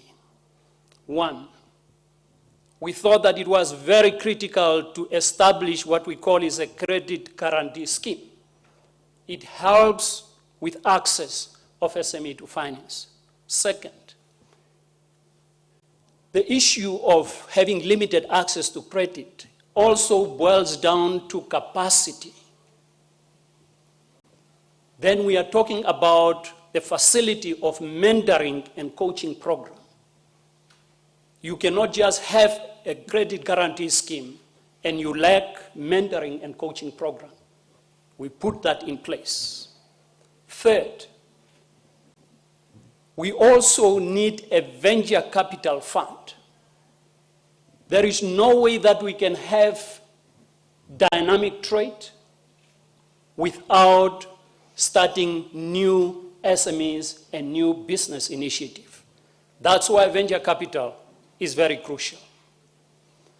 The credit guarantee scheme is currently administered, I think one of the speakers have also just pointed out, by Namibia Special Risk Insurance Association called NASRIA since 2019. So this strategy, it enables both banking and non-bank financial institutions to extend credit to SME by reducing the risk of default. In addition, efforts are currently underway to establish a national venture capital fund aimed at addressing the equity financing gap by providing non-debt funding options to high potential SME across the country. Complementing these efforts, the Ministry of Finance also in partnership with the Bank of Namibia, particularly during the COVID-19, we established another scheme called SME Economic Recovery Loan Scheme. Now, where did that money come from? Central Bank availed that money from its balance sheet. Did we take the risk of that? No, we did not take the risk. Who took the risk? Government provided a guarantee. And how did we cooperate that? Did we avail this money straight to the SME by ourselves? No. Who was given the responsibility to assess the profile of this SME and to avail money to lend? It was the commercial banks. So there is what we call is the skin in the game. The commercial bank will have the skin in the game. They will assess the viability of any project and support and lend and make sure that there will not be any default on that. In this regard, the Bank of Namibia in April 2024 also launched what we call is an instant payment solution. We are talking about digital payment. There is no way as well that you can have smooth trade without following the technology that is on the card now. Digital payment is critical. We are going to implement instant payment solution in a country. The instant payment platform is aimed to significantly broaden financial inclusion by providing essential and affordable financial services to all, while we are also focusing on rural and informal sector which face logistical and financial challenges in accessing conventional banking services. Instant payment in Namibia is designed for inclusivity. The platform can be accessed on any device, including non-smartphones, ensuring that everyone from vendors and taxi drivers to pensioners and small business owners can use it effortlessly.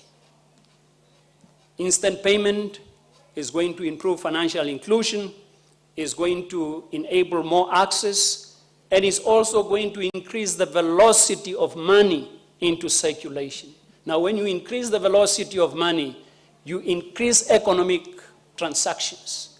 When you increase economic transaction, you push the GDP growth. That's essentially one way when we are talking about digital system. That's how they can improve the economy.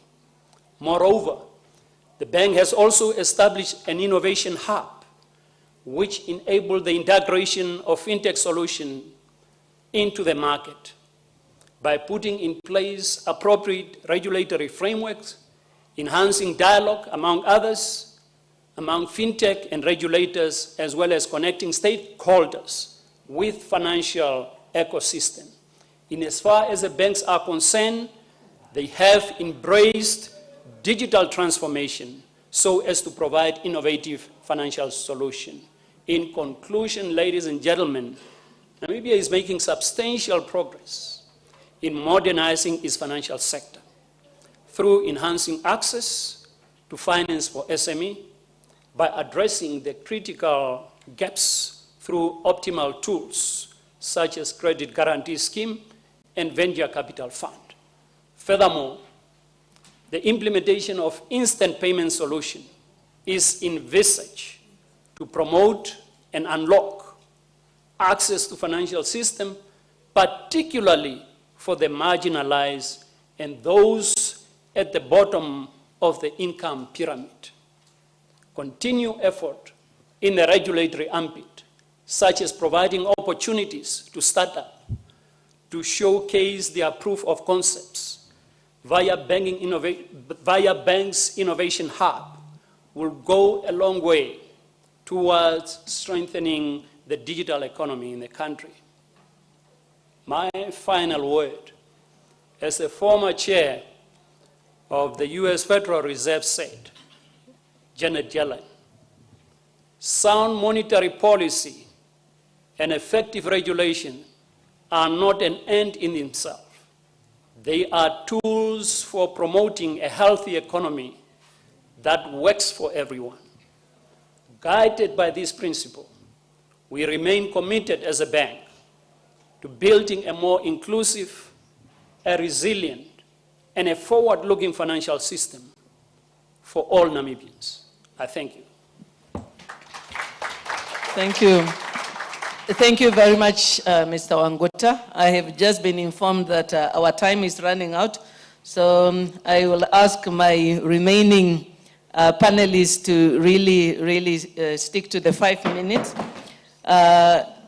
Having said that, the summary, I think, of what we have heard, thank you, is really looking at especially supporting the financing of MSMEs. We know that MSMEs have got the potential to contribute to the growth of the economy, but they face significant challenges which are peculiar or unique to that sector.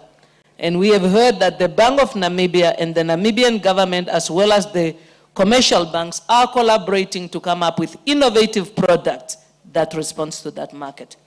Now, one of the other areas where there is significant financing is in trade. They said that in around 2022, the trade deficit gap was about 2.5 trillion US dollars. In Africa, we had about 80 billion of that in 2019. Our next speaker, Dr. Yemi Kale, is the Managing Director and Group Chief Economist at Afrexim Bank. He's a widely respected economist and former Statistician General of Nigeria. Dr. Kale brings a deep understanding of African economic indicators, development finance, and regional investment trends. He leads the bank's research agenda and economic strategies to advance trade-driven growth and financial inclusion across the continent. Dr. Kale, thank you.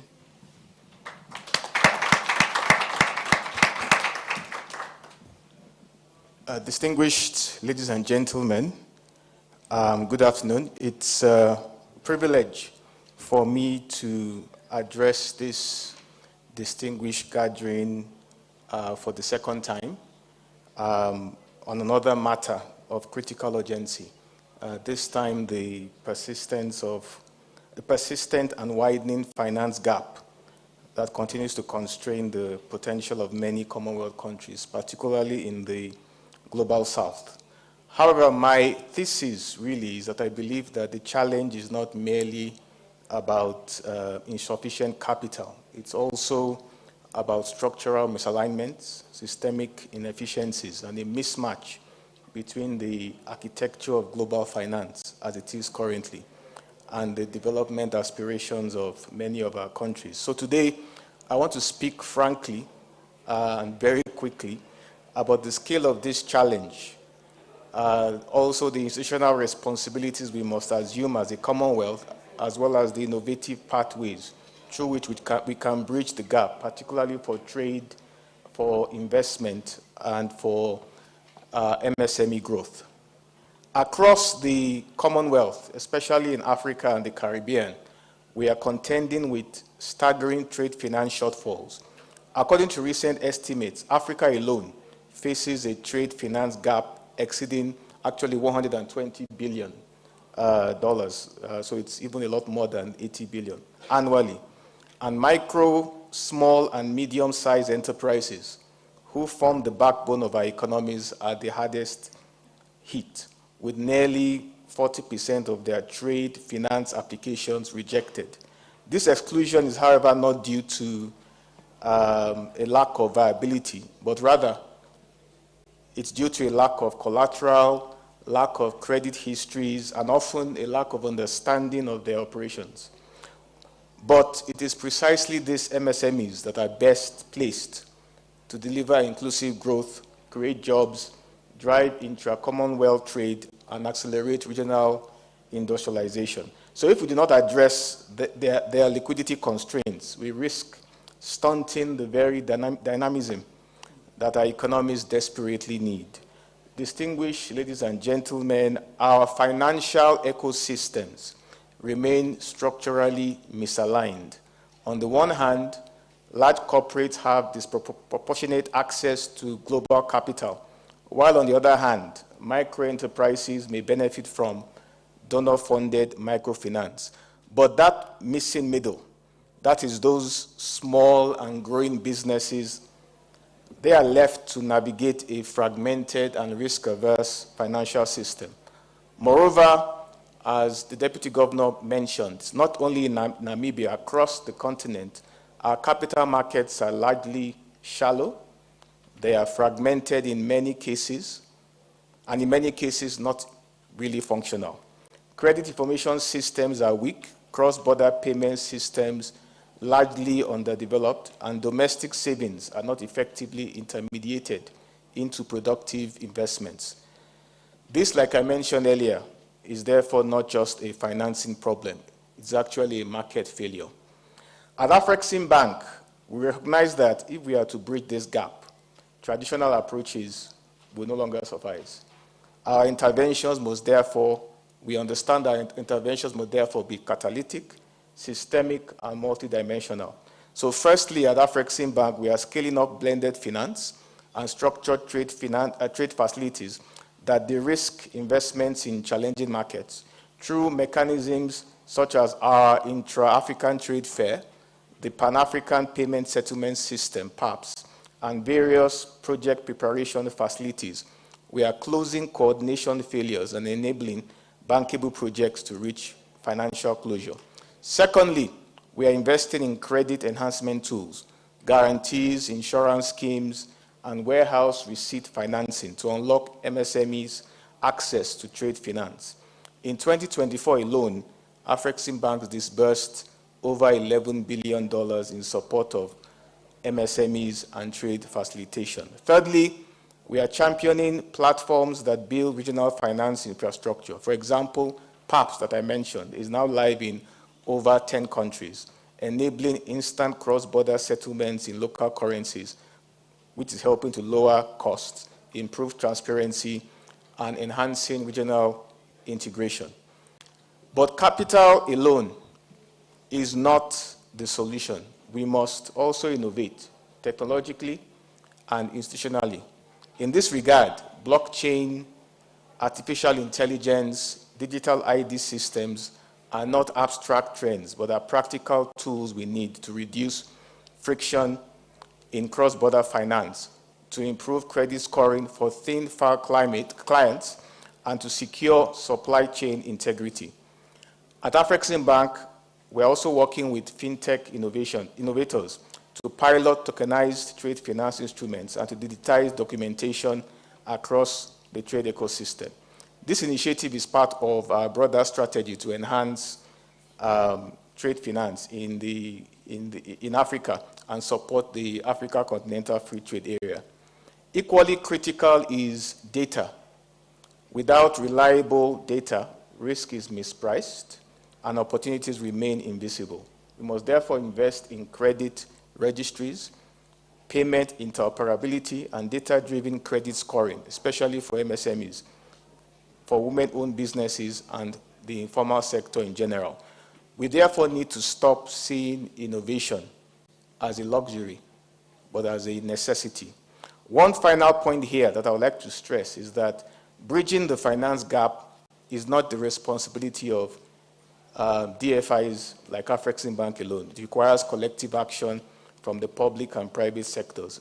Governments must enact enabling policies, regulators must embrace proportionality and innovation, and private investors must be incentivized to enter new markets. In this regard, the Commonwealth provides a unique platform for such coordination.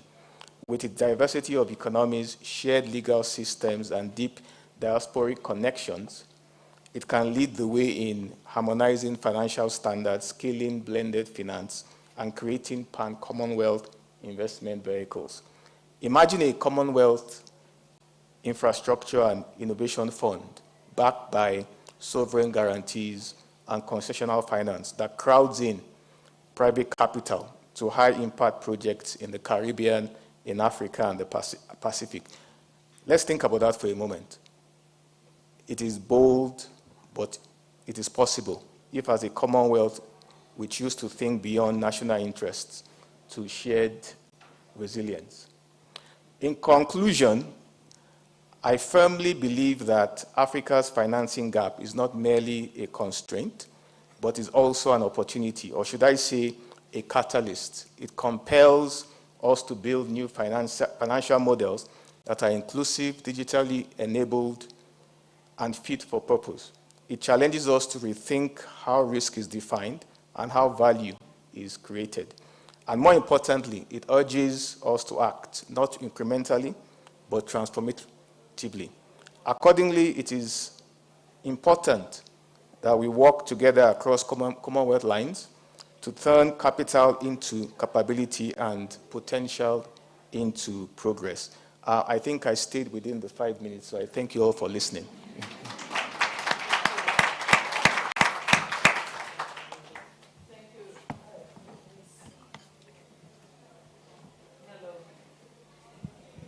Are we working here? Okay, better. Thank you very much, Doctor. And I think we understand that apparently that gap keeps increasing from 2019 at 80 billion or to 120 billion. Hopefully it's trade increasing and therefore the gap may be closing and not necessarily that the gap is widening. But of course then we need to look a little bit into those figures. Whatever the case is, the deficit is persistent and we need to work on it. We are now moving away from the bankers and we are going to listen to Mr. or Ambassador Bradley, High Commissioner. He's the British High Commissioner to Namibia with a distinguished career in diplomats focused on development, trade and investment. He previously held senior roles in your UK government for the Department for International Trade and Foreign Affairs or Foreign Matters, Commonwealth and Development Office, and is an advocate for UK-Africa economic partnerships and innovative finance solutions. High Commissioner.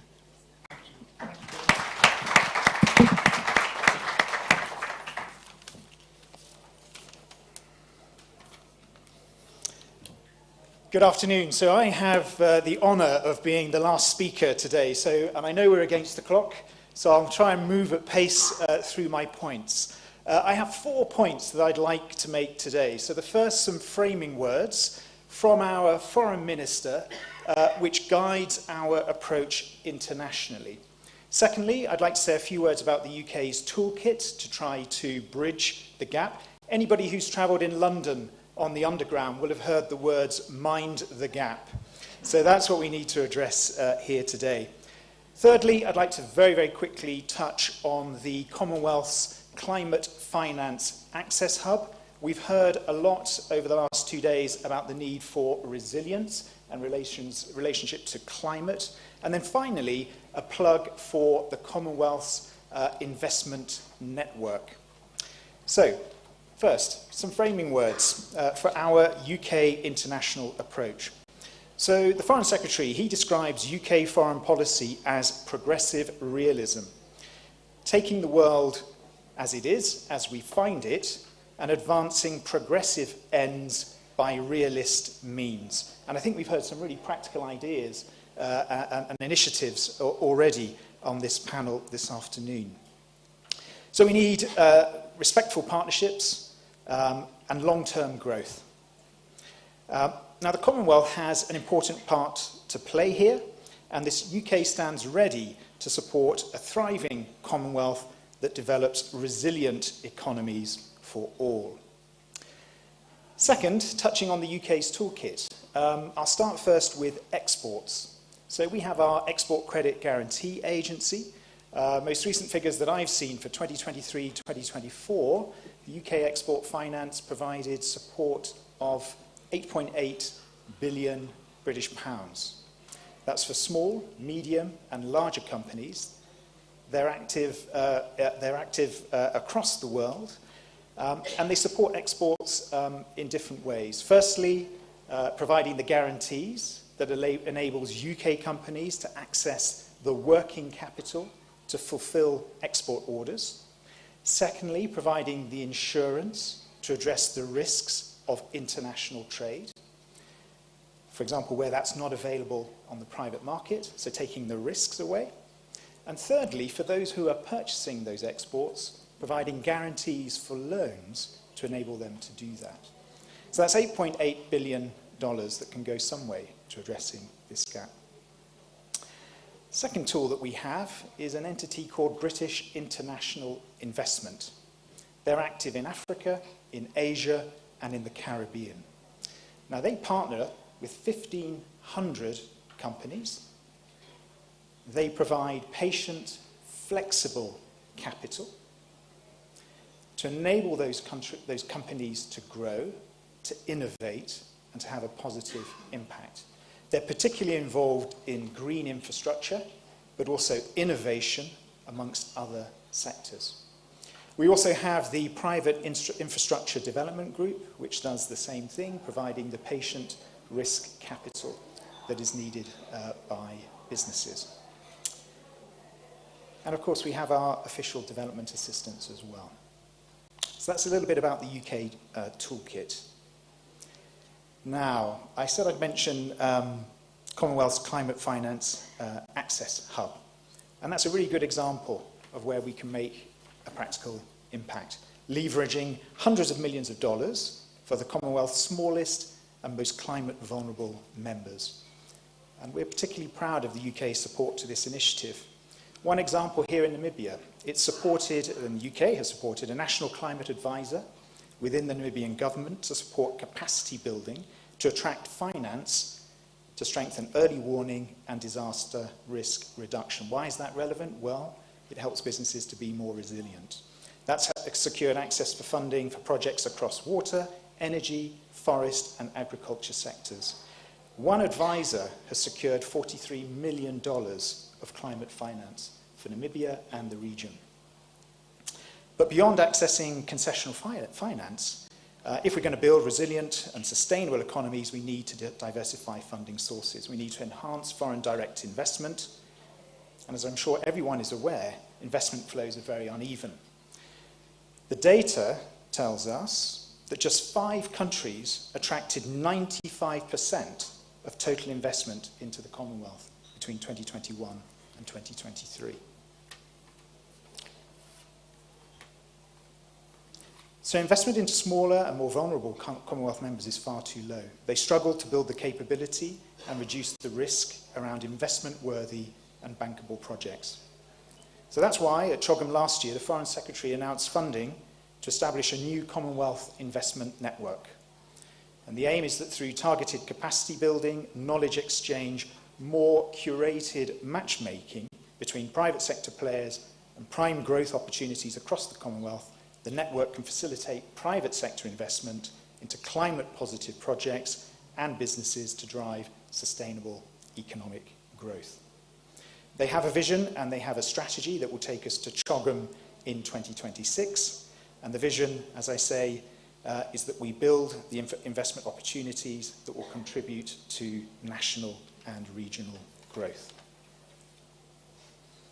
CHOGM in Antigua and Barbuda is going to be an important milestone. So I'll end now. I'm probably against the clock. So let's all work together to ensure that we have active and growing investment network in order to be able to showcase our success at the next CHOGM. Thank you very much. Thank you very much, High Commissioner. So thank you very much to our 3 speakers. I think we have heard from a central bank, we have heard from a bank that is more like a DFI that is supporting trade, export and import. We have heard from government and various innovative products from all of them. One word was mentioned, and I think it's Mr. Onguta who mentioned it, that information asymmetry sometimes is a challenge. Sometimes instruments do exist, but we don't know how to access them, especially when we are MSMEs. So hopefully some of us here today in the room, we will bridge the gap between what is available and how to access it and knowing that it is available. So with that said, thank you very much, and we will now excuse the 3 speakers and we will invite our panelists. Thank you very much. Thank you.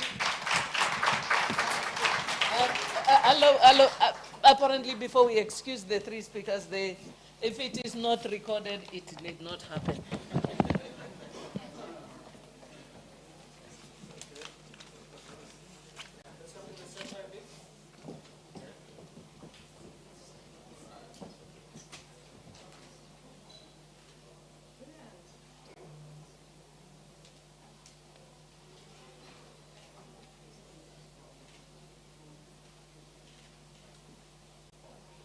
Thank you. Thank you very much. We are now calling on our speakers. Move to this one. Our speakers, we have got Dr. Jonathan Pinifolo. We have got Ms. Shona Tashel. I don't know if Mr. Mbango is here. Thank you. Okay. Then we have got Mr. Neil Schonhardt. We've got Mr. Graham Bright. Is it doctor? Yes. Apologies. Doctor, forgive. I do not know who misbehaved this way. We definitely need to correct this one. And then I hope this is not another one error here. Mr. Wiza, is it Yalakasi? Is it? It's correct. Thank you very much. Welcome to our distinguished 1, 2, 3, 4, 6. What is 6? What is 20 divided by 6? Not many. Huh? Not enough. Not enough. Okay, so let's get right into it if it is not enough. And we want to start with Mr. Penifolo, who is the Chief Operating Officer of Digital Financial Inclusion Program at the COMESA Business Council. He leads regional initiatives to strengthen digital payments ecosystem and expand access to finance for undeserved businesses, especially MSMEs. So we will have one question for every one of the speakers, and we will have a timing to make sure that we answer. So, Dr. Penifolo, we know that we understand that COMESA have got a business council that is really looking into digital financial inclusion program, which aims to extend access of finance, especially to undeserved or underserved businesses. How is this helping to close the gap in MSMEs? And what are the additional policy or regulatory enablers that we need to support you to make sure that this initiative supports more people? Thank you very much, Doctor. So apparently, in as far as COMESA is concerned, we are indeed currently running a regional transformative initiative that is trying to address barriers in as far as access to finance is concerned for MSMEs. So ideally what we are trying to do, as the governor, Deputy Governor highlighted, we are coming up with an instant inclusive payment system whereby we are trying to connect commercial banks, non-banks, and by the end of the day, we want to assure that there is seamless sending of money across the COMESA region. And also the other important aspect is to do with access to finance. Again, I was to refer to the Deputy Governor who said that in as far as records are concerned, they are not there. We are talking of issues like digital collateral. So for the COMESA platform, what we are looking at is to say, we are going to have these MSMEs access loans through the digital collaterals, so we'll collect their information instead of them maybe trying to produce physical collaterals, like for instance, you're talking of maybe title deeds for a house or any other information. And finally, I think just to manage the time, just to be quick, in as far as the policy frameworks or enablers are concerned, I think the most important aspect to look at is probably having, number one, a harmonized policy framework. This is very important because if the policies are not harmonized within the region, within the Commonwealth, I think things are not going to move. And secondly, we're also talking about deliberate policies. So like for instance, again, I think the Deputy Governor talked a lot what I was supposed to say. So you noted like the example of Namibia where he was talking about SME financing strategies. Those are some of the deliberate policies. But also secondly, we are looking at aspects like for instance, the actual support itself from the central banks, be it at national level, regional, or even at continental level. We do have, like for instance, in our context, COMESA, whereby we have what we are calling the COMESA Committee of Central Bank Governors. Even at Africa level continent, we do have the Association of Africa Central Bank Governors. And then I think the final aspect is to do with capacity building, but also even having the necessary infrastructure in place. This is very important. And as far as infrastructure is concerned, also we have to look at issues like, for instance, how do we make it secure? So it's not only the issue of central banks, but also it's another aspect of ICT regulators, issues like, for instance, cyber security. Thank you. Let me stop there. Thank you very much, Doctor, for that good and very, very concise answer. And we are now moving from East Africa to the UK, or to Europe, sorry. And we are talking to Ms. Shona Tasho, who is the Director of Trade Facilitation Program at the European Bank for Reconstruction and Development. She's a pioneer in sustainable finance and trade digitalization. She has led multiple projects on green trade finance, blockchain solutions, and financial inclusion across emerging markets. So, Ms. Tasho, a country like Namibia, we've got aspirations to make significant contribution to the world when it comes to the green economy. But what we are seeing is that many of the projects that we have are facing some significant finance challenges. Of course, yes, there is about market access, but then it's about financing also, and which comes first.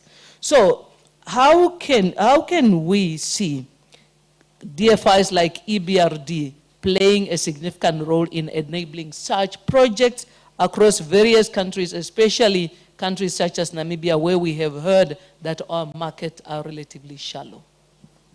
Thank you. And first of all, I just want to answer any questions that anybody might have, which is, what is the European Bank for Reconstruction and Development doing at a Commonwealth meeting? Because to date, we haven't been part of the Commonwealth. But the great news is, as of next month, we are arriving. So 3 Commonwealth countries have actually signed up to and have joined the EBRD. They are Nigeria, Kenya, and Ghana. Nigeria is already signed up and will be opening up in July, the end of July of this year, and then Kenya and Ghana will follow. So for us, this is an incredibly exciting time, actually, for the EBRD to actually join the Commonwealth family. So very delighted to be here.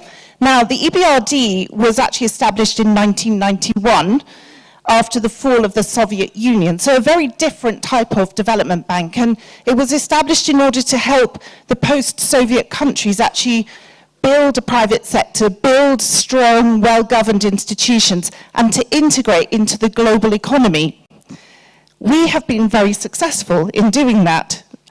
In 1999, the Trade Facilitation Program was established in order to help some of those countries that weren't yet on the journey towards a sustainable transition to actually become integrated into the global trade finance system. And we were the first trade facilitation program to be developed.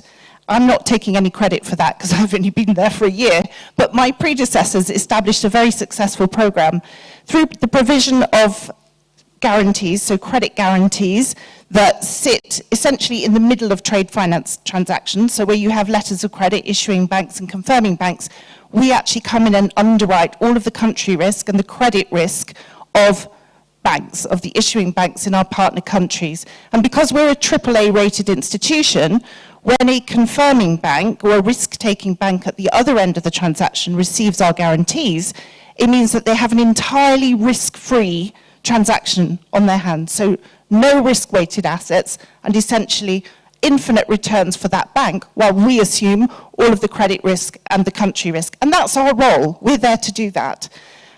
We also provide liquidity, so we provide financing to banks for import loans, export loans, and also local factoring and cross-border factoring. And we believe that factoring is a really key product, actually, to closing the trade finance gap. Now, we've been very, very successful in implementing green trade finance facilities.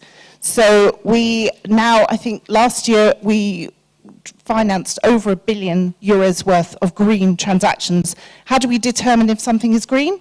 Well, we actually have a team of consultants that work with us to actually assess each and every transaction, because we absolutely want to avoid any accusations of greenwashing.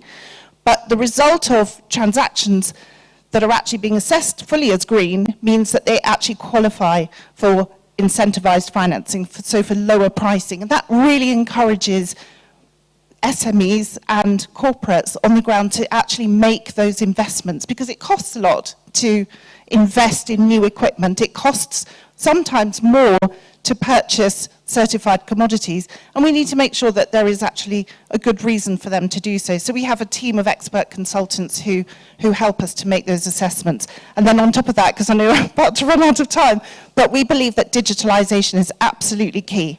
So digitalization we see as a key tool to enabling all of the SMEs and the banks in our EBRD family to integrate with the global trading system. We believe it leads to transparency, to efficiencies, to cost savings, huge cost savings across the board, and to a lowering of risk. Because if you can see what you're financing, it's lower risk, and therefore you're more likely as a bank or as an institution to lend. So I'll be right there. Thank you very much. We are now moving over to Mr. Neil Shinard. So he is the CEO of Monetago, a global fintech company providing fraud prevention and secure document verification solutions to financial institutions. He is an advocate for technological innovation in trade finance and is helping bridge the trust gap. I like that one. Bridging the trust gap in international financial transactions. So this is a great and innovative product. And we know that in today's world of AI, everything can just be faked and it looks like me when it is not I. So how can we make sure that that product makes its way to other Commonwealth markets? I'm going to start at the end and talk about the 2 trillion intra-trade goal for the Commonwealth. And let's say that that's like a Commonwealth Vision 2030 goal or objective. In the Commonwealth, sorry, in the GCC, the Vision 2030 statements, much to sort of echo Dr. Yemi and Mr. Ebson's narrative, the Vision 2030 statements talk about SME liquidity, access to finance, and inclusive financial ecosystems. And without meaning to sort of be negative, but I wish to be pragmatic here, we've spent a lot of time talking about policy and legislation and law change during this past couple of days. For the Commonwealth to achieve the 2030 goal of 2 trillion, they're not just going to be able to focus on legislation, because the time to value of that is many years away. So to get value and achieve that SME liquidity, MSME goal and trade goal, we need to do projects and use innovative technologies that can achieve results and have impact today, tomorrow, in 3 months' time, in 6 months' time. And that's the cadence of sort of work I'm sure that Vashti and the wider Commonwealth team are going to work on with their roadmap. So what are the countries, for example, Bahrain, KSA, Qatar doing to tick all those boxes of SME liquidity, inclusion and everything else? They're deploying national level registries to do pre-transaction screening and analytics on transactions. They've got many different names: credit registries, invoice registries, trade finance registries, collateral registries. And these tools act as a risk mitigant against transactions before the money is dispersed, increasing liquidity because you've de-risked transactions. And they're very successful. In Singapore, they've got a trade finance registry. They had a very sort of high-profile fraud back in 2021. Now all the commodities transactions go through the registry there. So successful. And I was talking to the Trade Minister Alvin yesterday about how successful it's been, that the registry initiative is now scaling through all of ASEAN. In India, they started with a registry to de-risk the MSME sector. In the last few years, about $60 to $65 billion to the micro and small businesses in particular in India has been enabled because there's a registry in India that de-risks factoring to the small sector that wasn't there. And all that money is going into that part of the sector or this ecosystem that wasn't going into it before. These registries have got hundreds of billions of dollars in throughput going through them globally. About $500 billion in trade flow by the end of this year. And I won't, not kissing and telling, but there's billions and billions and billions of dollars in fraud being stopped before it actually happens. It's very important. And so the roadmap, talking about the Commonwealth and what they can do, and all the countries underneath the Commonwealth umbrella. If you want to use an ERP, you can go on Google and you can find that there's SAP, Google, Microsoft and so on, and you can find these solutions pretty easily. But actually, if you want to go and build a custom solution, you don't know where to go at the moment, and these roadmaps are going to be really important for that. And this registry piece is also a critical part of de-risking trade and finance pre-disbursement. And the registries globally at the moment are highly interoperable, true scale and truly interoperable because it's cloud agnostic, on-prem, off-prem, and obviously that gives the interoperability that's enabled this scale. And then you get the immediate ROI. You prevent the fraud tomorrow, and then you increase the trust in the ecosystem where the registry is, and then that liquidity starts to build, and that's what all of these countries that have built that. And so, why am I here? I represent the company that's deployed all these registries and working in dozens of countries with MDBs, intergovernmental agencies, central banks and the like. And it's almost a mission as much as a technology company. One of the very cool things, obviously, is de-risking the SME sector. That disproportionately benefits the women-led businesses. We've seen that work a lot in India, for example. And I hope this comes across humbly. Because of the $500 billion trade flow that's going to go through the system by the end of this year, we talk about the trade finance gap all the time. There isn't a solution in the world that is preventing or acting to deter and impact the trade finance gap as much as these registries are. And anybody can take this technology. The company that runs it and myself do not expect to go into every single country and own and operate that. SWIFT has taken it. Oracle's embedded it globally. We're working with South Africa and the Bankers Association. It's a credit bureau in one country, it's a central bank in another. It's open to all and anyone. So I'll leave it there because I'll keep it short. Vashti will get mad at me. Thank you very much. I think there's so much out there that we could spend another hour here having a conversation, but I'm so sure that the Director of Proceedings will be on my case very soon. We are going to Mr. John Bango, who is the acting CEO of the Development Bank of Namibia. He's got a background in finance and development planning, and he oversees the DBN's mission to finance key infrastructures, MSME development and growth, as well as green projects. He's focused on crowding in private sector capital and supporting Namibia's Vision 2030. Let us start there. Namibia's Vision 2030, we are just how many years away? Just about 5 years away. And we need to create jobs, and a lot of jobs, and that will require capital. Somebody was telling me if we need to create 1 million jobs, we need about 1 million per job, and 1 million jobs gives you, I don't know, like it's $1 trillion that we need to raise in Namibia. But it must be something that we can afford. So how is the DBN adopting its approach to come up with financing solutions that will respond to the need of Namibia? The other people have taken up the minutes. I think you've got 2 because you're Namibian. Yes.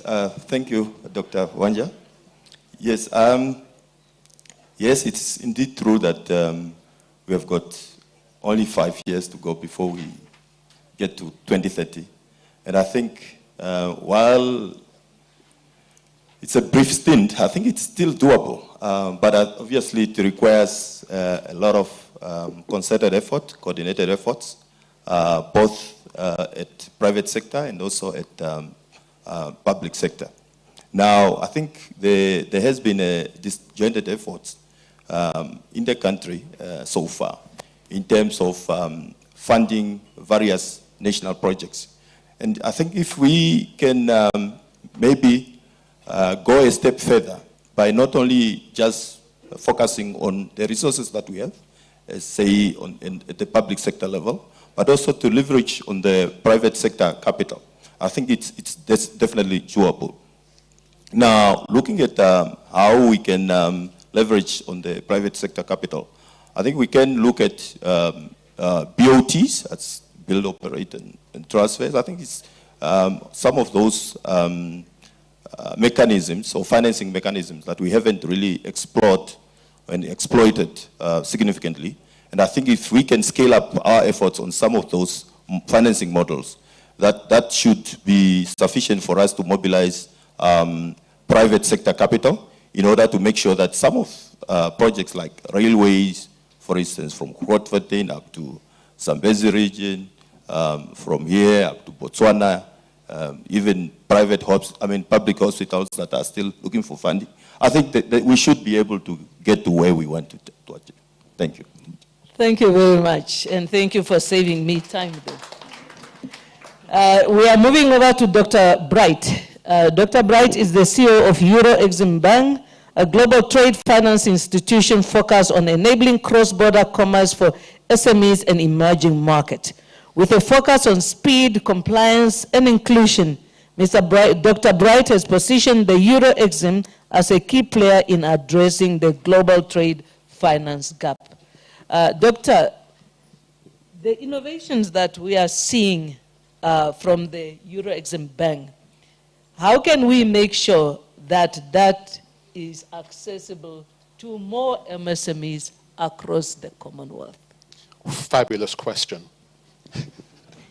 Okay, first of all, Euro-Exim Bank, we're incepted in St. Lucia in the Caribbean.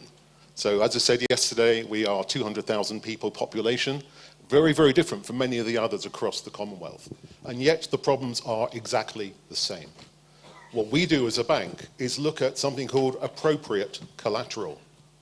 So if you wanted to do a trade of $100,000 and you went to any bank which is in one of the many countries of the Caribbean or of the Commonwealth, they'll probably say, yeah, we're worried about the risk, or you're from Africa, therefore we can't do business with you. Very, very difficult. But what we do is instead of asking for the funds to be put in an escrow account for the whole time of a transaction, which can be up to 1 year, that means you've lost your working capital and you've got no cash flow. So we work with a different model. We work with creating the instruments, the letters of credit, the standbys, performance bonds and guarantees. And by doing that and structuring it in a slightly different way, we charge a premium at the beginning and we own the goods till the end of the transaction. So from a collateral point of view, we are the owner of the goods until you pay for it at the end of the time. Then we transfer ownership and title to you, because you'll be paying the seller directly.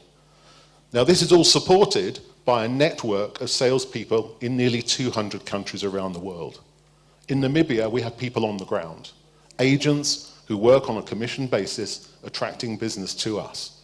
We have over 400 people currently registered here, 17,000 people across Africa, which means that when we're doing compliance, for example, if a buyer has never met a seller, we can send local people to review those local companies to ensure that ID verification takes place, the verification of the individuals, the shareholders, the directors, the UBO, because Mr. Trump just said you don't need UBO data anymore.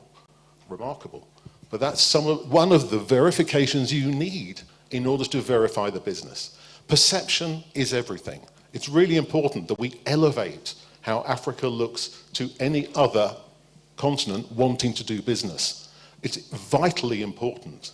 You know, there are 46 odd central banks here, many different currencies, hundreds of languages, thousands of domestic banks. They don't all talk to each other. There's a problem with liquidity, the cost of FX, as we saw in Ghana, for example, bureaucracy, complexity, fraud, corruption. All of these things make actually creating instruments very, very difficult.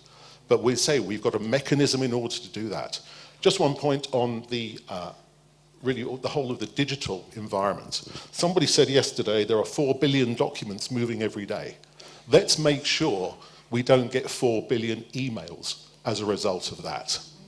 Really important there. One other point I would mention, and this is important for the whole of Africa, and that is, if you know, does anybody know how many AAA rated banks there are in Africa?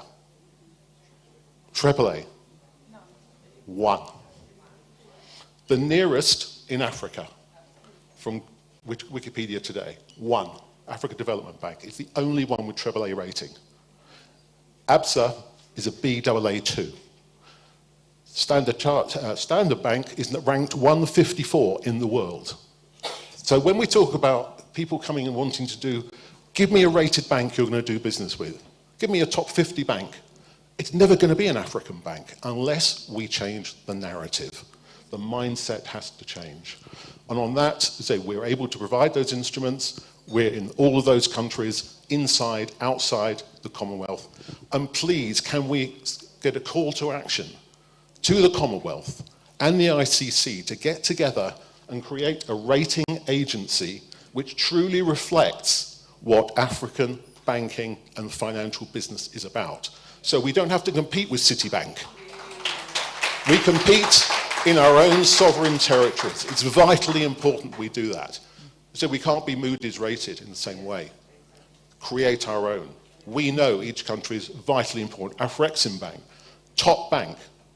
As I'm a competitor, I'm saying, they are absolutely top bank in the region, sovereign wealth, helping all these different regions. Vitally important we try to create that rating agency amongst all the banks in the countries to make sure you know exactly who's there, with liquidity, with the FX, with the without the bureaucracy, but able to really satisfy and build the economies the right way. Thank you. Thank you.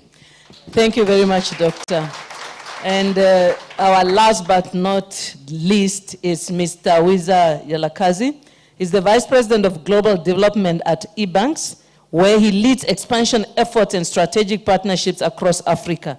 A well-known advocate for digital trade enablement and payment innovation, Mr. Yalakazi works to integrate Africa market into global commerce through fintech infrastructure and regulatory collaboration.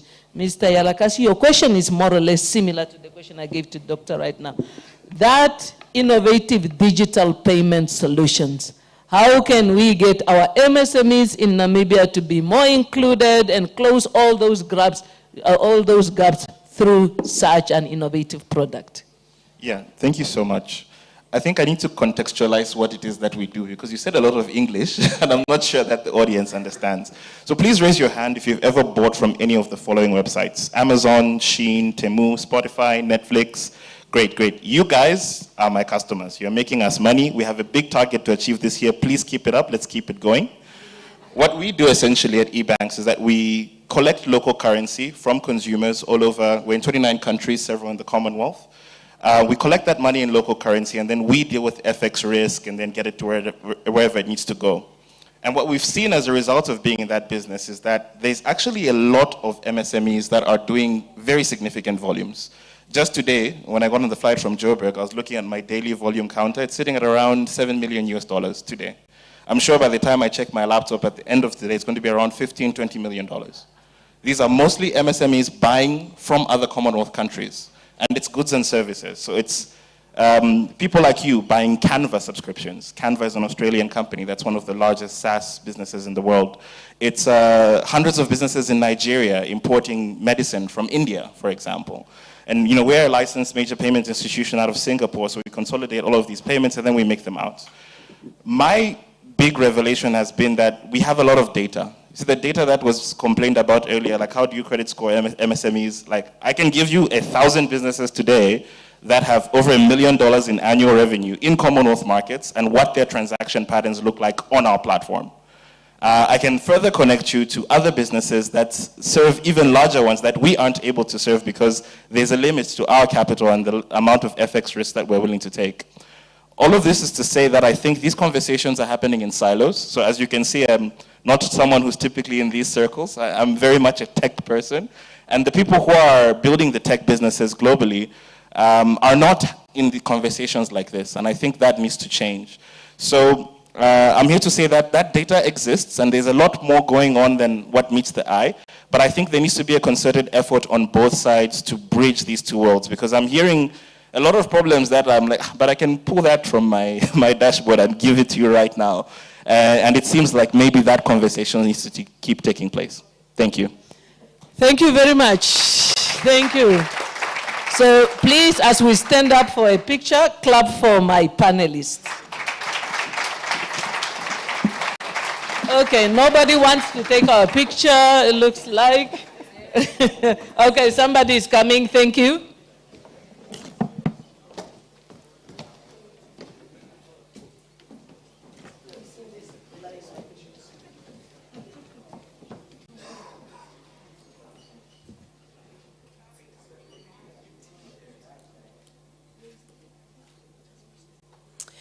Thank you very much to our eloquent moderator, Dr. Nangula Wanja, CEO of the NIPDB, and of course, all our great speakers. Now, ladies and gentlemen, we are about to conclude day 2 and also officially conclude day 2 or the summit by going live on air with the NBC in just a few moments. Before we do that, however, I do have just 2 announcements that I would like to convey to you. So, as you know, tomorrow is,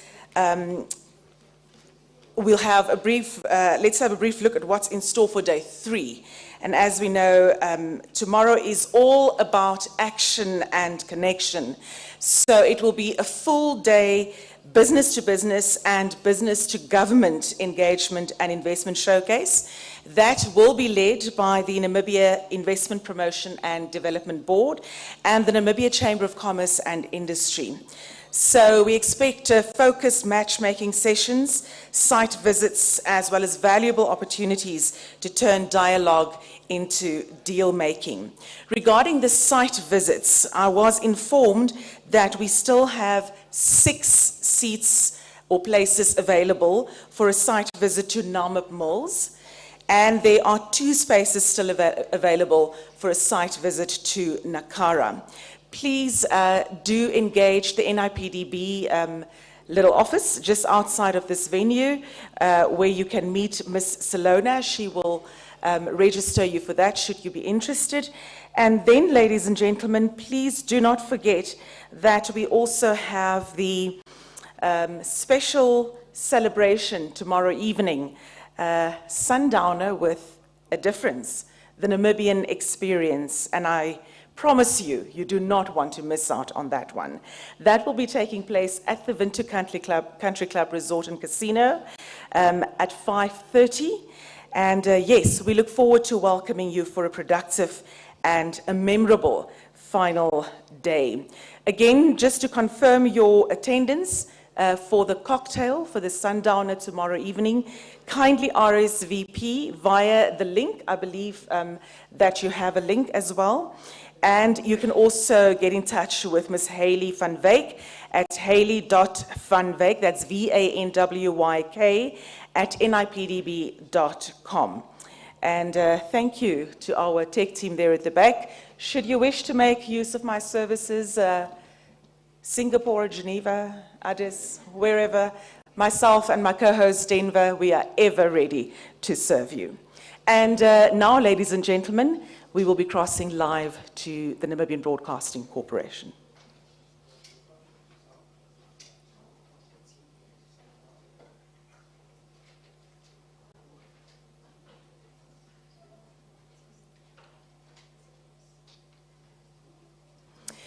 Ladies and gentlemen, distinguished delegates and viewers joining us live via the Namibian Broadcasting Corporation, a very good evening to you. As we approach the close of what has truly been a milestone gathering for the Commonwealth business community, we pause for reflection not only on the rich conversations and strategic insights shared, but also the relationships forged and possibilities ignited here in the heart of Windhoek. To begin our closing ceremony, we are honored to invite three distinguished voices to share key outcomes and reflections from the summit. First, we welcome, and as I call on our speakers, I call on our three speakers to kindly join us on stage. First, we welcome Ms. Paulina Ilago, former Executive Secretary of the Southern African Customs Union, a highly respected trade strategist and a familiar voice on regional economic integration. Let's please give her a round of applause. She will be joined by Mr. Chris Southworth, Secretary General of the International Chamber of Commerce in the UK and co-chair of the Commonwealth B2B Connectivity Cluster, whose leadership continues to shape a global trade dialogue. Welcome. And finally, we will, in fact, this will be a joint statement that we'll be hearing also then, which will be shared with Mr. Teddy Subramanian, Chief Executive Officer of the COMESA Business Council and fellow co-chair of the B2B Connectivity Cluster, a passionate advocate for deepening African trade and enterprise development. Please, sir, you're most welcome to join us. And at this juncture, I now hand over to Ms. Paulina Ilago. Thank you, Rocher, and good afternoon, distinguished delegates and participants. It's been 2 intense, 2 exciting, and 2 productive days where we discussed various issues that are, of course, critical to the development, cooperation, and prosperity of the Commonwealth. At this first inaugural summit, key to what we discussed, and I think I want to go back to the first session where the high-level political panel made a call to a bold, ambitious, but practical solution that will lead us to a way in which we will be looking at the Commonwealth target of a $2 trillion intra-Commonwealth trade, but also to achieve prosperity for the Commonwealth through growth. Now, we've had several sessions where we looked at various issues from trade, innovation, digitization, women and gender and trade, financing, telecommunications, and these are all key enablers for trade. Obviously, the discussions were rich, they were informative, but also with really what we were called to do, practical solutions. Now, out of that, I thought I would highlight 3 key issues. My colleagues will obviously also speak to some specific ones, but as a reflection for me, 3 key issues came out. And that is really, 1, the Commonwealth in this current turbulent multilateral trading environment to really take its place and lead in terms of advancing Commonwealth interests so that we identify and take advantage of opportunities that obviously are arising out of this turbulent environment, which obviously affect intra-Commonwealth trade. But most importantly, I think, is for us to really look at how do we increase intra-Commonwealth trade to achieve the target of 2030, which is not far away, it's five years from now. And this is where practical solutions were also highlighted. Obviously, solutions related to the development of SMEs, to increase innovation, and multidimensional solutions were actually highlighted, and I will not go into all of them. Related to finance, we just heard now again, there's a gap in terms of financing, but in specific areas, there's a gap in terms of financing for innovation especially. And also, there's a gap in terms of capacity that needs to be looked at to enhance their export capability and therefore contribute to intra-Commonwealth trade. Secondly, is the issue of partnerships. Again, the Commonwealth, with its population of 2.7 billion and cutting across a number of continents, presents an opportunity for increased partnerships that will lead to knowledge sharing. We spoke about information, data, and means of actually doing that, about academia to contribute to innovation and an ecosystem for trade. We also spoke about just information sharing which will, and experiences which will particularly benefit the SMEs who constitute 80% of the private sector across the Commonwealth. That's a large constituency that we need to look at carefully. But third, for me, and most important, is the issue of digitization that really cuts across all discussions. And this is where I think practical and specific solutions were also provided in terms of, 1, the need for a legal framework, 2, the need to address the infrastructure gap that facilitate digitization, 3, issues around capacity, and also the need to ensure that knowledge is shared and information is shared. I think in the last panel, we heard about the need for those who have technology to also make it available to those who do not have the means to do so. So I think this was, for me, very critical in terms of what has come out specifically that will contribute directly to intra-Commonwealth increase. And also, in addressing that, we are obviously looking at a paperless and technologically advanced means of and instruments of trading. So I think I would want to end there and to really say, for me, if there is anything practical that is coming out of this discussion, that came out of this discussion, is for us to really focus on the issue of digitization. And it cuts across not only trade, financing, and so many other issues, standards, and so many other areas that were highlighted. I want to end here and give the floor to my colleagues. Thank you.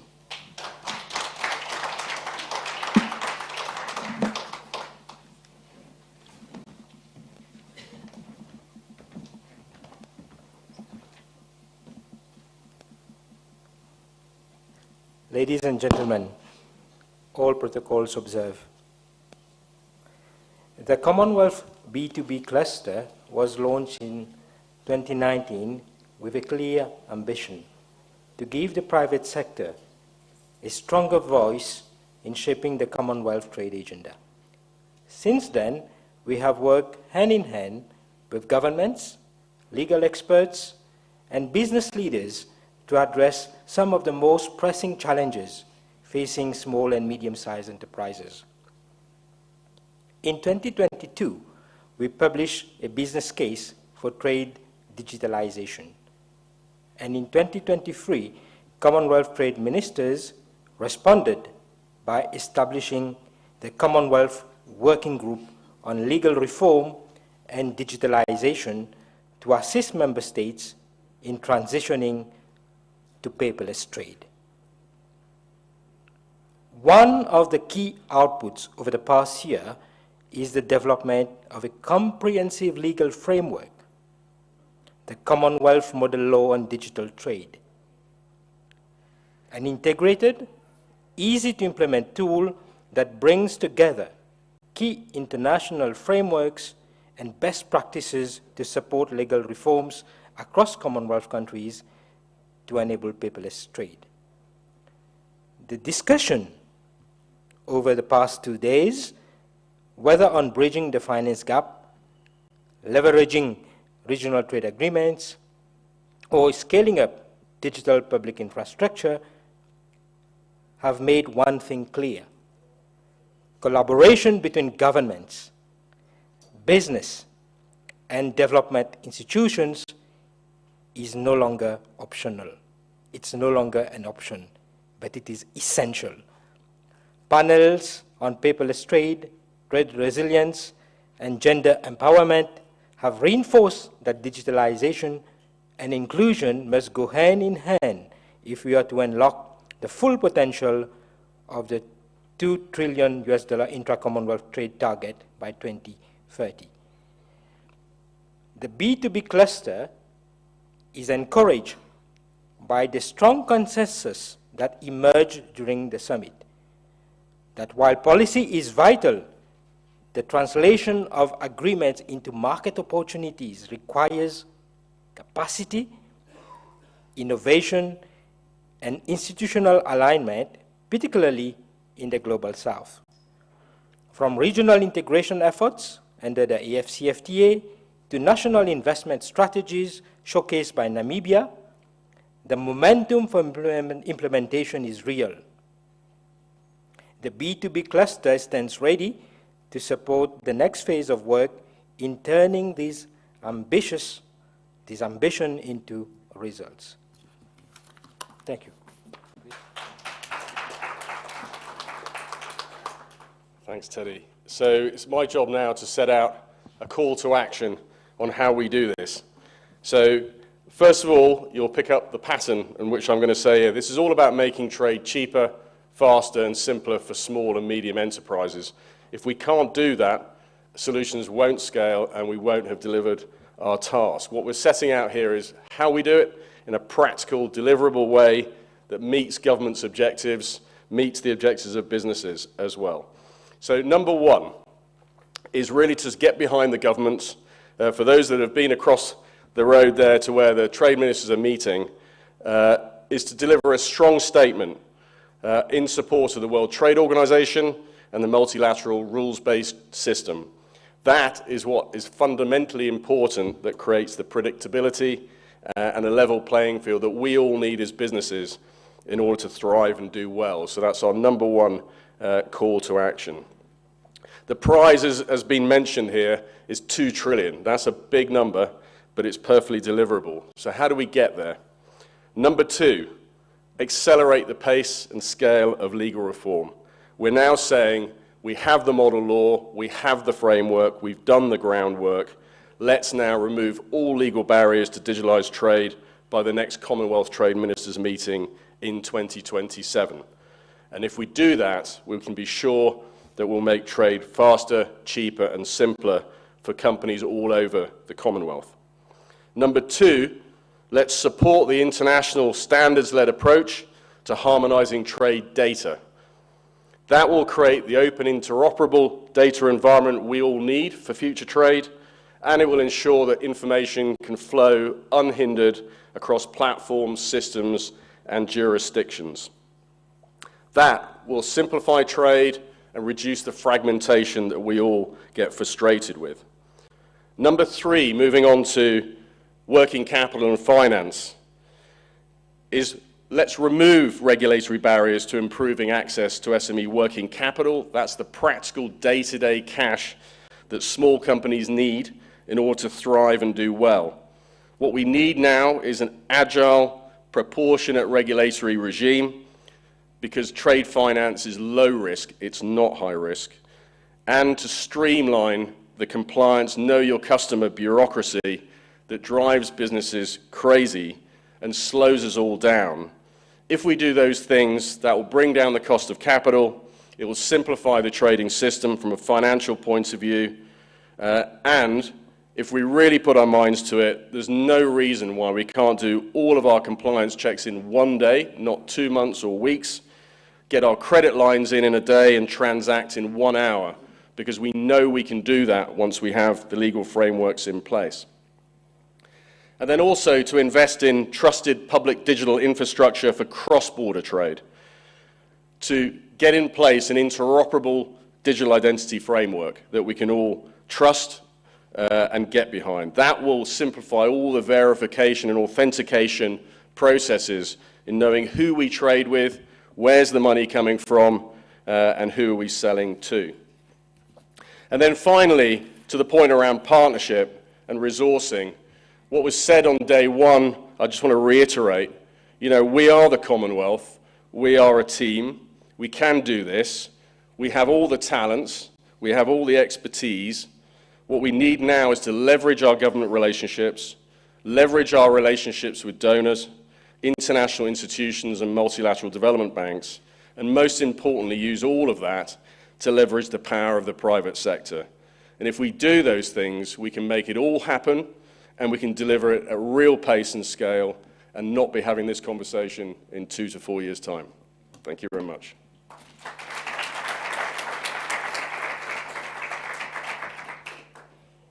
Yes, thank you, Chris. Yes, we can do this.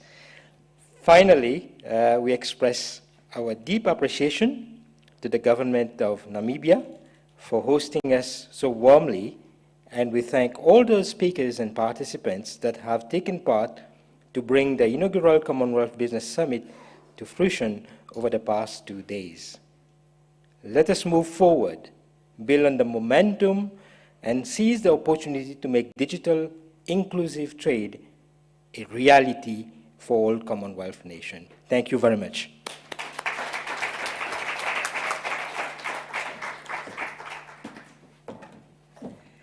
Thank you once again, Paulina, Chris, and Teddy, for those valuable takeaways and for distilling the spirit of collaboration, resilience, and forward momentum that has indeed defined this summit. Thank you so much. Ladies and gentlemen, to now formally bring the Commonwealth Business Summit 2025 to a close, we are deeply privileged to now invite 2 distinguished leaders to offer their official closing remarks. Firstly, we welcome Dr. Ruth Katamuri, Senior Director, EDTI at the Commonwealth Secretariat. Her commitment to advancing the shared values and vision of this great family of nations continues to resonate at every level of the Commonwealth's work. Ladies and gentlemen, please welcome to the podium Dr. Ruth Katamuri.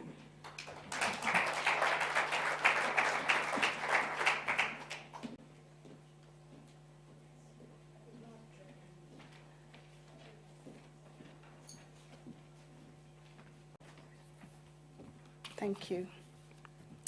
Dear friends, it's almost sad that this is the end of these 2 wonderful, energy-filled, buzzing days. It is my privilege to deliver these closing remarks on behalf of the Commonwealth Secretariat as we conclude what has been a forward-looking inaugural Commonwealth Business Summit here in Windhoek.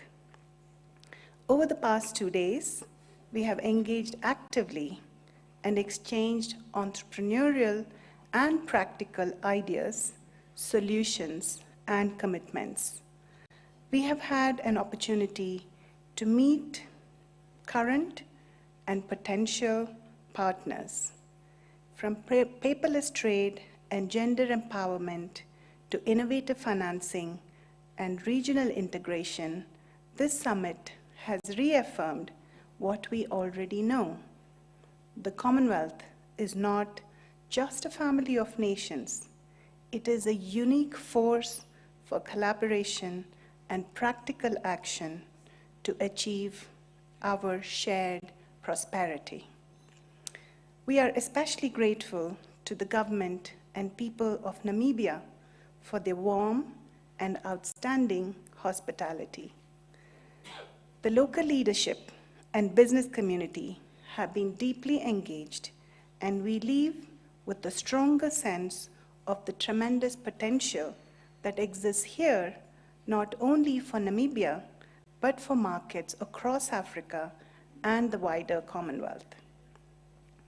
I would also like to acknowledge the dedicated efforts of our partners, regional organizations, private sector leaders, civil society, and international institutions who have enriched our dialogue with their expertise and unwavering commitment. I would like to remind us about this, my favorite African proverb, which says, if we walk alone, we go fast. But if we walk together, we go far. And what I have been seeing in the last few years since I got that proverb is how can we walk together faster? Because time is not on our side. Yes? As we look ahead, the Commonwealth Secretariat remains committed to supporting member states in implementing the ideas and practical solutions, whether it is digitalizing trade, unlocking new value chains, or scaling up MSME participation. We will continue to walk with you with the tools, resources, and partnerships needed to translate ambition to ensure our sustainable, inclusive, and resilient world. The summit has reminded us that the future of Commonwealth trade is not only about navigating uncertainties, it is about shaping it together. On behalf of the Secretariat, thank you all for your participation and active engagement, your energy, your innovative ideas, and your leadership. I wish to also thank the co-chairs of the Commonwealth B2B Connectivity Cluster for their detailed summary of our discussions and all the support that they have given in organizing the summit. They have also saved me the effort of summarizing the discussions.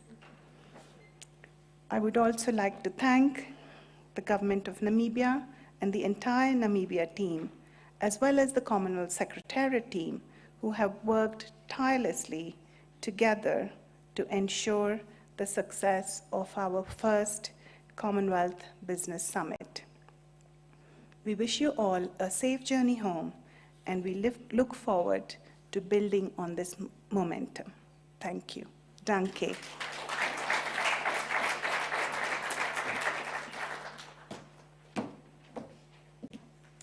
Thank you once again to Dr. Ruth Katamuri.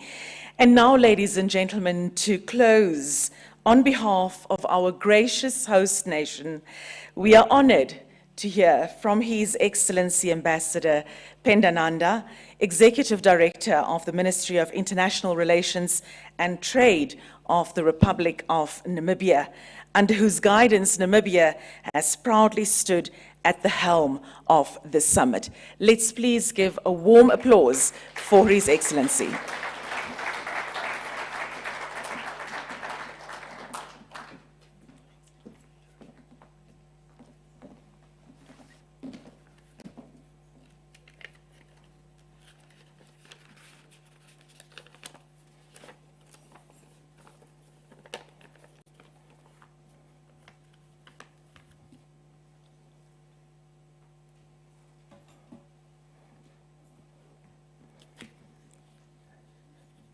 distinguished business leaders and captains of industry, heads of regional and international organizations, esteemed delegates and partners, distinguished guests, members of the media, ladies and gentlemen, good evening. We are now gathered here at the close of this historic inaugural Commonwealth Business Summit. And it is indeed said, as said, that we are ending this summit so quickly. We wish we could have continued for another week. On behalf of the government of the Republic of Namibia, allow me to express our heartfelt appreciation to you for your presence here in Windhoek, your active participation, and your spirit of Commonwealth partnership. Over the past 2 days, we have had the privilege of hosting brilliant minds and bold voices from across the Commonwealth, business and trade community. Together, we have navigated complex issues, debated pressing trade and investment issues, and explored solutions that respond to the realities of our economies and to the hopes of our people. This business summit was indeed a celebration of a shared purpose and a signal that the Commonwealth is ready to shape a new era of trade, the one that is inclusive, sustainable, and driven by collaboration across the borders and sectors. From the very first plenary discussions, in which we confronted global trade challenges and the resilience needed to address them, to the sessions on unlocking finance, empowering women entrepreneurs, and building digital and green economies, it has been clear that we are strongest when we work together as a united Commonwealth. We hope that you have been able to engage with Namibia's shared vision of emphasizing value addition, skills development, digital transformation, youth entrepreneurship, and green industrialization. This is a vision rooted in regional integration and powered by the innovative industries such as green energy, logistics, agri-processing, and creative industries. It is a journey we seek to work together with our partners. Let us walk this path together as Commonwealth partners. Distinguished business leaders, ladies and gentlemen, as we close this memorable chapter, let us maintain the dynamics of these 2 days' engagement. The success of this summit will be measured by the quality of our dialogue, strong relationships formed and by business ventures, and innovations that emerge after Windhoek. And I urge you to build on your connections, whether with SMEs, innovators, or industry players beyond this summit as strategic allies. While we build bridges of opportunity with our common members, states, I hope you are also taking some time to explore the contrast of this vast country called Namibia, from sweeping dunes of the Namib Desert to the spectacular wildlife of Etosha and the cultural vibrancy of our towns and villages. Namibia must be experienced in person to be fully appreciated.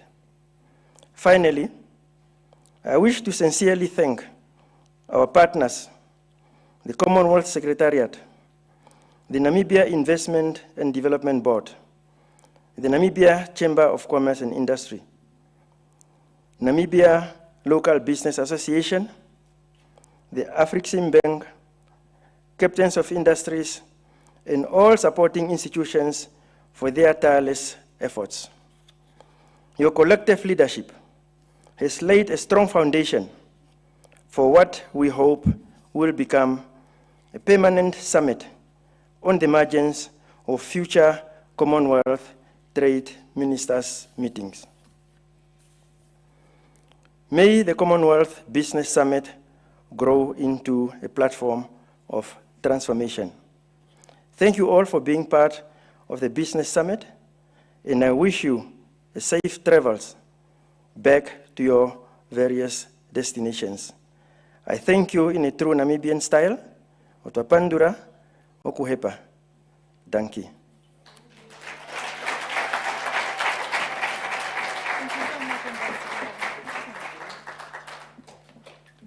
Thank you so much, His Excellency, for that warm, hospitable outro. And with that, ladies and gentlemen, we have now officially come to the end of this historic and productive 2025 Commonwealth Business Summit. May the conversations sparked here the past 2 days carry beyond these walls into the boardrooms, policy rooms, and communities across the Commonwealth and beyond. From vintage to the world, thank you so much. Go well, and may our paths cross again in service of trade, transformation, and shared prosperity. Good night.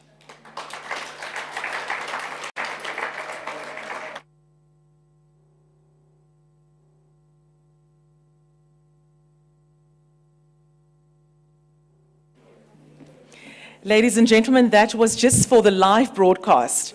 If you don't mind, please bear with me. One more announcement.